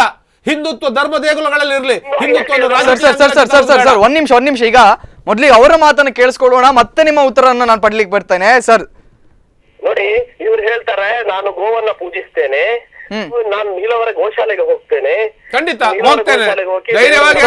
ಒಂದು ನಿಮಿಷ ಪೂಜಿಸುವಂತ ಕೆಲಸವನ್ನ ಮಾಡ್ತೇನೆ ಅಂತ ಕಿಶನ್ ಹೆಗ್ಡೆ ಅವರು ಹೇಳ್ತಾರೆ. ನಾನು ಕಿಶನ್ ಹೆಗ್ಡೆ ಒಂದು ಪ್ರಶ್ನೆಯನ್ನ ಕೇಳ್ತೇನೆ. 33 ಕೋಟಿ ದೇವತೆಗಳಿರುವಂತಹ ಹಿಂದೂ ಏನು ಗೋಮಾತೆ ಇದೆ, ಅದನ್ನು ಯಾರೋ ಒಬ್ಬ ಭಕ್ಷಣೆ ಮಾಡುವಂತ ಇವರು ನೋಡ್ಕೊಳ್ಳುವಂತ ಇವರು ಯಾವ ಹಿಂದೂ ಅಂತ ನಾನು ಇದರಲ್ಲಿ ಕೇಳ್ತಾ ಇದ್ದೇನೆ. ಸರ್ ಈಗ ನಿಮ್ಮ ಉತ್ತರ ಬೇಕು. ನೋಡಿ, ಖಂಡಿತ ತಮ್ಗೆ ಹೇಳ್ತೇನೆ, ನಾನು ನೋಡ್ತೇನೆ. ಬೇರೆಯವರು ಭಕ್ಷಣೆ ಮಾಡುದನ್ನು ನೋಡಬಾರ್ದು ಅಥವಾ ತಡಿಬೇಕು ಅಂತಕ್ಕಂಥ ಕೆಲಸವನ್ನು ತಾವು ಹೇಳುದಲ್ಲ. ಸಮಾಜದಲ್ಲಿ ಎಲ್ಲರಿಗೂ ಹೌದು, ಯಾರಿಗಲ್ಲ. ಗೋವು ಯಾವ ಹಿಂದೂ ದೇವತೆ ಅಲ್ಲ. ನೀವು ಯಾಕೆ ಅದನ್ನು ಭಕ್ಷಣೆ ಮಾಡೋದ್ರ ಬಗ್ಗೆ ಮಾತಾಡ್ತೀರಿ? ಪೂಜೆ ಮಾಡೋದ್ರ ಬಗ್ಗೆ ಮಾತಾಡ್ತೀರಿ ಯಾಕೆ? ಎಲ್ಲರಿಗೂ ಹೌದು, ಎಲ್ಲರಿಗೂ ಸಮಾನವಾಗಿ ಮಾತಾಡಿ. ಖಾಲಿ ಅದನ್ನು ರಾಜಕೀಯವಾಗಿ ಮಾತಾಡ್ಕೊಂಡು ಹೋಗ್ಬೇಡಿ. ವಾಸ್ತವಿಕತೆ ಬಗ್ಗೆ ಮಾತಾಡುವ. ರಾಜಕೀಯ ಭಾರತೀಯ ಜನತಾ ಪಕ್ಷದ ಸೊತ್ತಲ್ಲ. ಹಿಂದುತ್ವ ಒಂದು ನಿಮಿಷ ಸರ್ ಹೇಳಿ. ಸಾರ್ವಜನಿಕ ಸಭೆಯಲ್ಲ. ಹಿಂದುತ್ವ ಯಾವುದೇ ಪಕ್ಷ, ರಾಜಕೀಯ ಪಕ್ಷ ಸೊತ್ತಲ್ಲ. ಹಿಂದುತ್ವ ನಾವು ಹಿಂದೂ, ಎಲ್ಲ ಹಿಂದೂಗಳು ಎಲ್ಲ ಬೇರೆ ಬೇರೆ ಪಕ್ಷದಲ್ಲಿದ್ದಾರೆ.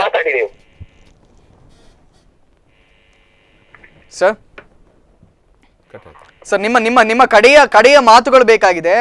ನಿಮ್ಮ ಕಡೆಯ ಪ್ರಶ್ನೆ ಏನಿದೆ ಅಥವಾ ನಿಮ್ಮ ಕಡೆಯ ಉತ್ತರ ಏನಿದೆ ಇದು ಬೇಕಾಗಿದೆ. ನಮ್ಮ ಹಿಂದೂ ಸಮಾಜವನ್ನು ಏನಿದೆ ಅದನ್ನ ಒಡೆಯುವಂತ ಕೆಲಸವನ್ನ ಮಾಡಬೇಡಿ. ಹಿಂದೂ ಶಬ್ದ ಬದಲಲ್ಲಿ ರಾಮ, ಕೃಷ್ಣ, ಸಾವಿರ ಲಕ್ಷಾಂತರ ಕೋಟ್ಯಾಂತರ ಜನರು ಇಲ್ಲಿ ಆರಾಧಿಸುವಂತ ದೇವರು. ಅವರ ಬಗ್ಗೆ ನೀವು ಸಾರ್ವಜನಿಕವಾಗಿ ಎಲ್ಲೋ ಒಂದು ಕಡೆ ವೋಟ್ ಬ್ಯಾಂಕ್ಗೋಸ್ಕರ ಈ ರೀತಿ ಹೇಳಿಕೆಗಳನ್ನು ಕೊಡಬೇಡಿ. ನಮ್ಮ ಗೋಮಾತೆ ಅದು ಶ್ರದ್ಧಾ ಬಿಂದು, ಅದನ್ನು ನಾವು ಪೂಜಿಸುವಂತ ಕೆಲಸ ಮಾಡ್ತೇನೆ. ಅದನ್ನು ಯಾರು ಹತ್ಯೆ ಮಾಡ್ತಾರೆ, ಅದನ್ನು ಯಾರು ಗೋವನ್ನು ಕದ್ದುಕೊಂಡು ಹೋಗ್ತಾರೆ, ಅದನ್ನು ನಿಲ್ಲಿಸುವಂತ ಕೆಲಸವನ್ನ ಹಿಂದೂ ಸಮಾಜ ಮಾಡಬೇಕು ಅಂತ ನನ್ನ ಈ ಮೂಲಕ ಕಿಶನ್ ಹೆಗ್ಡೆ ಅವರಿಗೆ ನನ್ನ ಅತ್ಯಂತ ಕಳಕಳಿಯ ವಿನಂತಿ. ಇದನ್ನು ನಿಲ್ಲಿಸಬೇಕು ಅಂತ ನನ್ನ ವಿನಂತಿ. ಓಕೆ, ಧನ್ಯವಾದಗಳು ಸರ್. ಇದರ ನಡುವೆ ನಾನು ಒಂದು ಪ್ರಶ್ನೆ ಕೇಳ್ತೇನೆ. ಖಂಡಿತವಾಗಿ ಹೌದು, ಅನೇಕ the majority of the people in India ಆ ಗೋವ ಹತ್ಯೆಯನ್ನ ಖಂಡಿಸ್ತಾ ಇದ್ದಾರೆ ಅಥವಾ ಗೋವ ಭಕ್ಷಣೆಯನ್ನ ಮಾಡಬೇಡಿ ಅಂತ ವಿನಂತಿಸಿಕೊಳ್ತಾ ಇದ್ದಾರೆ. ಅನೇಕ ಮಂದಿ ವಿನಂತಿಯನ್ನ ಕೂಡ ಮಾಡಿಕೊಳ್ತಾ ಇದ್ದಾರೆ. ಆದ್ರೆ ಯಾಕೆ ಆ ಗೋ ಹತ್ಯೆಯನ್ನ ಅಥವಾ ಆ ಗೋಮಾಂಸವನ್ನೇ ನಾವು ತಿನ್ಬೇಕು ಅಂತ ಕಾನ್ಸಂಟ್ರೇಟ್ ಮಾಡಿ ಯಾವುದೋ ಒಂದು ಪಕ್ಷ ಹೋರಾಡುವಂಥದ್ದು, ಯಾವುದೋ ಒಂದು ಪಕ್ಷ ಹೋಗುವಂಥದ್ದು, ಅಥವಾ ಅದನ್ನ ತಿನ್ನಬೇಡಿ ಅಂತ ಹೇಳಿ ಇನ್ನೊಂದು ಪಕ್ಷ ಮಾತಾಡುವಂಥದ್ದು, ಇದರ ಅವಶ್ಯಕತೆ ಸಹ ಏನಿದೆ? ತಿನ್ನುವುದು ಬಿಡುವುದು ಅವರವರ ಹಕ್ಕು. ತಿನ್ಬೇಡಿ ಅಂತ ಯಾರು ಹೇಳಲಿಕ್ಕೆ ಆಗುದಿಲ್ಲ. ಅಲ್ಲ ಇಲ್ಲಿ ಒಂದು ಮಾತು ನಾನು ಹೇಳ್ತೇನೆ, ಹಕ್ಕು ಅಂತ ಹೇಳುವಾಗಲೂ ಆಗ ನಾನು ಹಕ್ಕನ್ನು ಮಾನವೀಯ ನೆಲೆಯಲ್ಲಿ ನಾವು ಕೆಲವು ಹಕ್ಕನ್ನು ನಾವು ಸಿವಿಲೈಸ್ಡ್ ಸೊಸೈಟಿಯಾಗಿ ಕೆಲವು ಹಕ್ಕನ್ನು ನಾವು ಚೌಕಟ್ಟು ಹಾಕ್ಕೊಳ್ಬೇಕು ಅಂತ ಹೇಳಿದೆ. ಈಗ ನಾನು ಕಾನೂನಿನ ದೃಷ್ಟಿಯಲ್ಲೂ ಹೇಳ್ತೇನೆ, ಹಕ್ಕು ಅಂತ ನಾವು ಹೇಳುವಾಗ ನಮಗೆ ಸ್ವಲ್ಪ ಸಂವಿಧಾನದ್ದು ಡೈರೆಕ್ಟಿವ್ ಪ್ರಿನ್ಸಿಪಲ್ಸ್ ನಮಗೆ ನಾವು ಸ್ವಲ್ಪ ನೋಡಿದರೆ ಅದರಲ್ಲಿ ಡಾಕ್ಟರ್ BR ಅಂಬೇಡ್ಕರ್ರ ನೇತೃತ್ವದಲ್ಲಿ ಏನು ಸಂವಿಧಾನ ಈ ದೇಶಕ್ಕೆ ಕೊಟ್ಟಿದ್ದಾರಲ್ವ, ಅದರನ್ನು ಆ ಸಂವಿಧಾನದ ಪ್ರಕಾರವೇ ಡೈರೆಕ್ಟಿವ್ ಪ್ರಿನ್ಸಿಪಲ್ನಲ್ಲಿ ಈ ದೇಶದಲ್ಲಿ ಗೋಹತ್ಯೆ ನಡಿಬಾರ್ದು ಅಂತ ಹೇಳುವ ಒಂದು ಆಶಯವನ್ನು ಭಾರತದ ಸಂವಿಧಾನದಲ್ಲಿ ಸ್ಪಷ್ಟವಾಗಿ ಉಲ್ಲೇಖ ಇದೆ. ಕಿಶನ್ ಹೆಗ್ಡೆ ಅವರೇ, ಅದನ್ನು ಕಾಯ್ದೆ ರೂಪಿಗೆ ತರುವಂಥದ್ದು ಉಂಟಲ್ಲ. ಈಗ ಉದಾಹರಣೆಗೆ ಯಾವುದೇ ಆಗಲಿ, ಗೋವನ್ನು ಕದ್ದುಕೊಂಡು ಹೋಗ್ತಕ್ಕಂಥದ್ದು ಖಂಡಿತ ಅಪರಾಧ.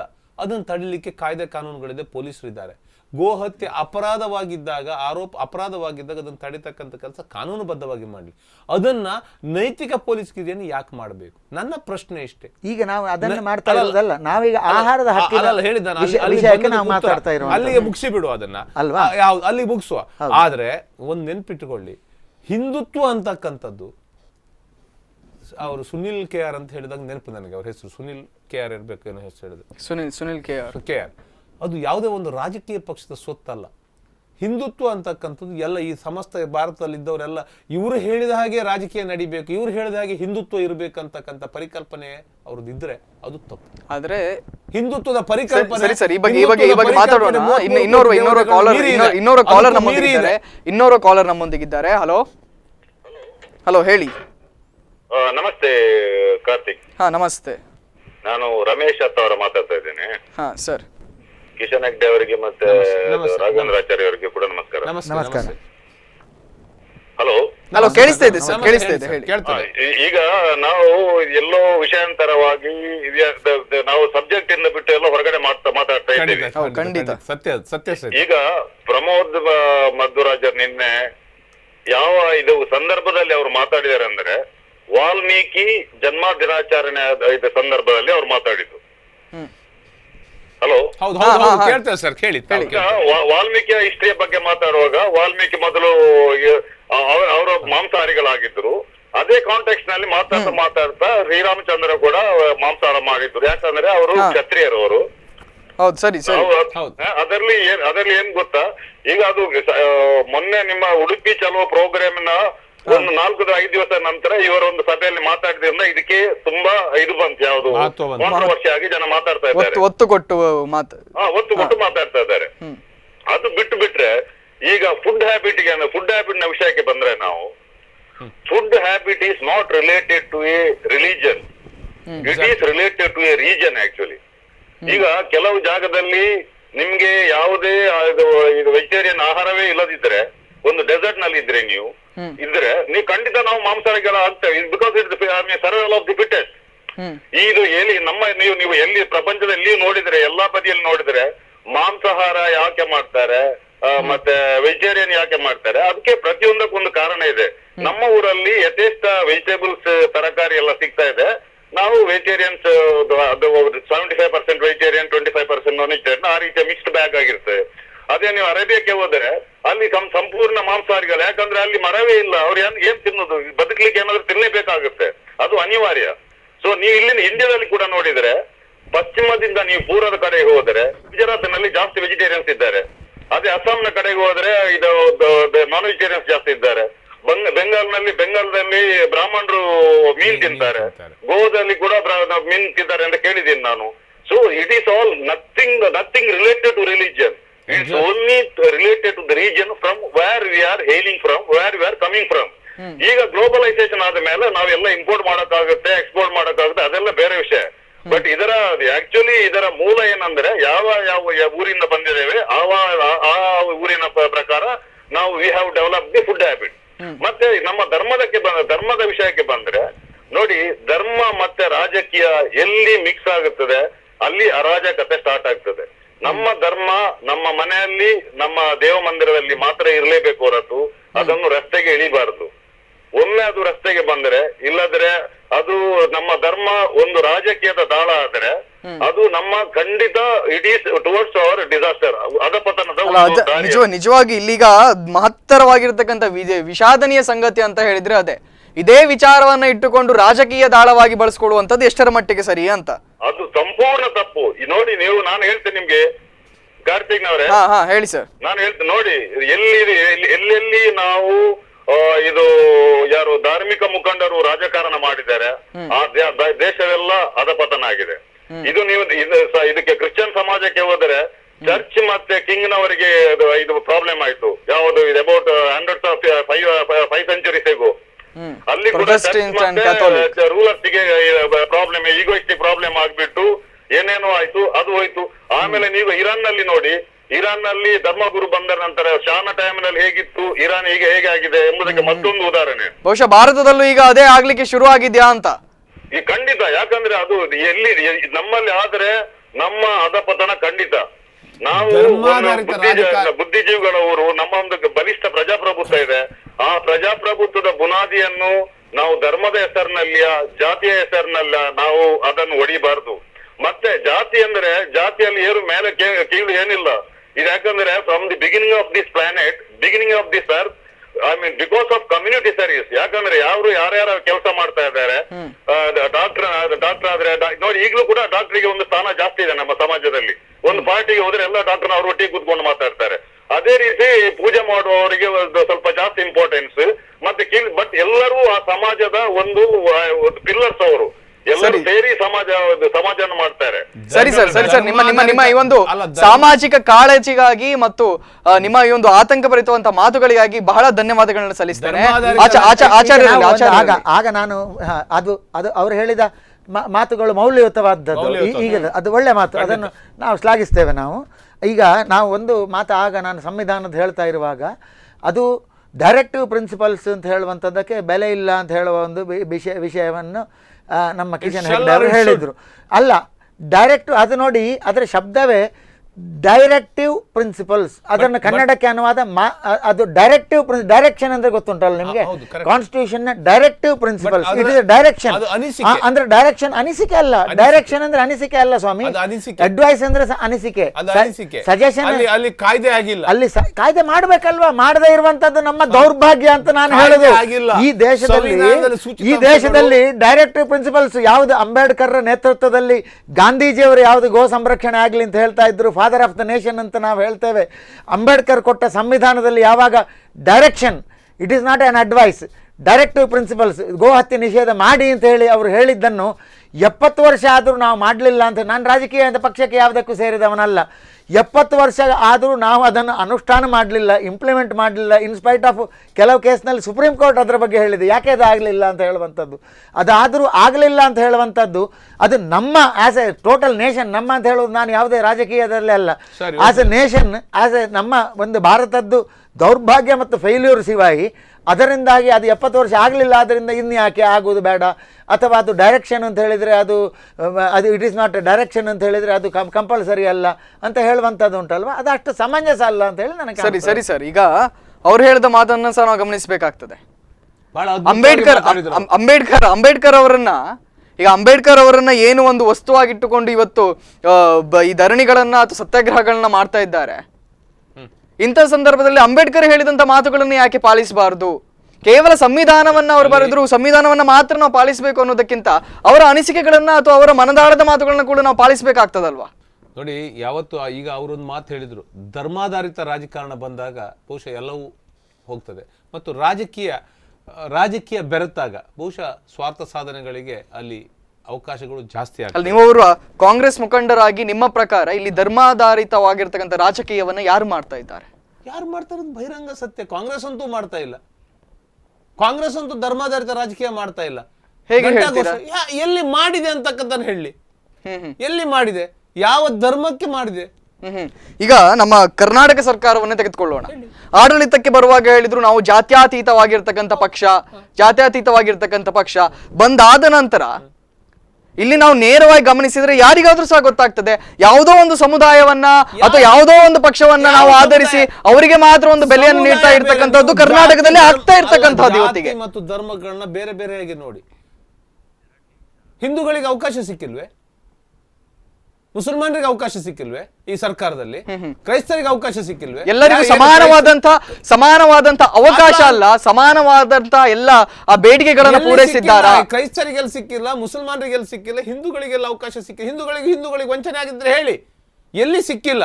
ಬಹುಸಂಖ್ಯಾತ ಹಿಂದೂಗಳಿಗೂ ಅವಕಾಶ ಸಿಕ್ಕಿದೆ, ಅಲ್ಪಸಂಖ್ಯಾತರ ಮುಸಲ್ಮಾನರಿಗೂ ಅದೇ ರೀತಿಯಲ್ಲಿ ಅವಕಾಶಗಳು ಮುಸಲ್ಮಾನ ಕ್ರೈಸ್ತರಿಗೂ ಸಿಕ್ಕಿದೆ. ಅಲ್ಲ ಅಂತ ಯಾರಾದ್ರೂ ಹೇಳಿದ್ರೆ ಅಂಕಿ ಅಂಶಗಳನ್ನ ಅಲ್ಲ ಅಂತ ಹೇಳುವಾಗ ಒಂದು ಅಂಶ ಕಿಶನ್ ನಾನು ಹಿಡ್ಕೊಂಡು ಬಂದು ಹೇಳ್ತೇನೆ. ಆಗ ಗೋಹತ್ಯೆದ್ದು ಹೇಳಿದ ಹಾಗೆ ಇಲ್ಲಿ ಒಂದು ಅಂಶ ಡೈರೆಕ್ಟಿವ್ ಪ್ರಿನ್ಸಿಪಲ್ಸ್, ಅದೇ ಕಾನ್ಸ್ಟಿಟ್ಯೂಷನ್. ಇನ್ನೊಂದು ಡೈರೆಕ್ಟಿವ್ ಪ್ರಿನ್ಸಿಪಲ್ ಏನು ಅಂತ ಹೇಳಿದ್ರೆ, there shall be a uniform civil code for all the citizens of this country at the earliest. ಅದು ಯಾವುದು ಡೈರೆಕ್ಟಿವ್ ಪ್ರಿನ್ಸಿಪಲ್, ಡೈರೆಕ್ಷನ್ ಅದು ಕಾನ್ಸ್ಟಿಟ್ಯೂಷನ್ ಇದ್ದು. ಅದು ಕೂಡ ಸಮಾನ ನಾಗರಿಕ, ಅದೇನು ಸಮಾನ ಅವಕಾಶ ನೀವು ಹೇಳಿದ್ದು ಅದನ್ನ ನಾವು ಒಪ್ಪಿಕೊಂಡೇ ಹೇಳೋದು, ಯಾವುದೇ ರಾಜಕೀಯ ಮಾಡ್ಲಿಕ್ಕಲ್ಲ. ಕಡೆಯದಾಗಿ ನಿಮ್ಮ ಚುಟುಕಾದಂತ ಉತ್ತರ ಬೇಕಾಗಿದೆ.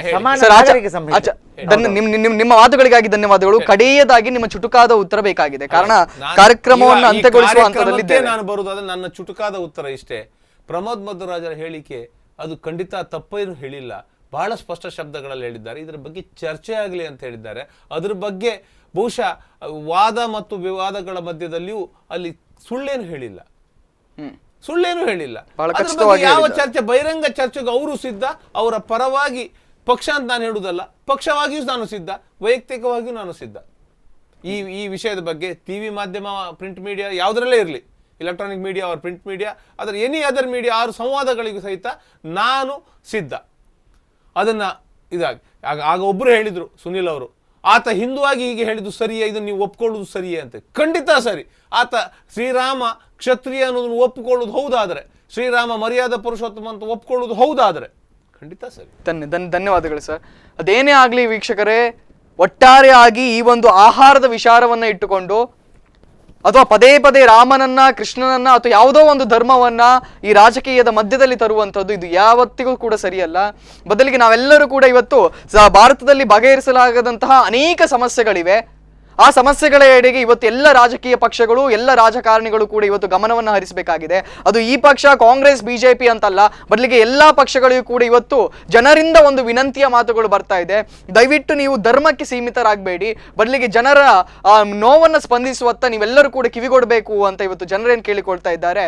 ಅದರೊಂದಿಗೆ ಸ್ಪಂದನದ ಧ್ವನಿಯನ್ನ ಸೇರಿಸ್ತಾ ನಿಜವಾಗಿ ಕೂಡ ಅದ್ಭುತವಾಗಿರ್ತಕ್ಕಂತಹ ಸಂವಿಧಾನಕ್ಕೆ ಬೆಲೆ ನೀಡ್ತಕ್ಕಂತಹ ರಾಜಕೀಯ ನಮ್ಮಲ್ಲಿ ಬರಲಿ ಅಂತ ಹೇಳ್ತಾ ಇವತ್ತಿನ ಈ ಒಂದು ಕಾರ್ಯಕ್ರಮವನ್ನು ನೀಡ್ತಾ ಇದ್ದೇವೆ. ನಿರಂತರ ಸುದ್ದಿಗಾಗಿ ಎಂದೆಂದಿಗೂ ನಿಮ್ಮೊಂದಿಗೆ ಇರ್ತಕ್ಕಂಥದ್ದು ಸ್ಪಂದನ.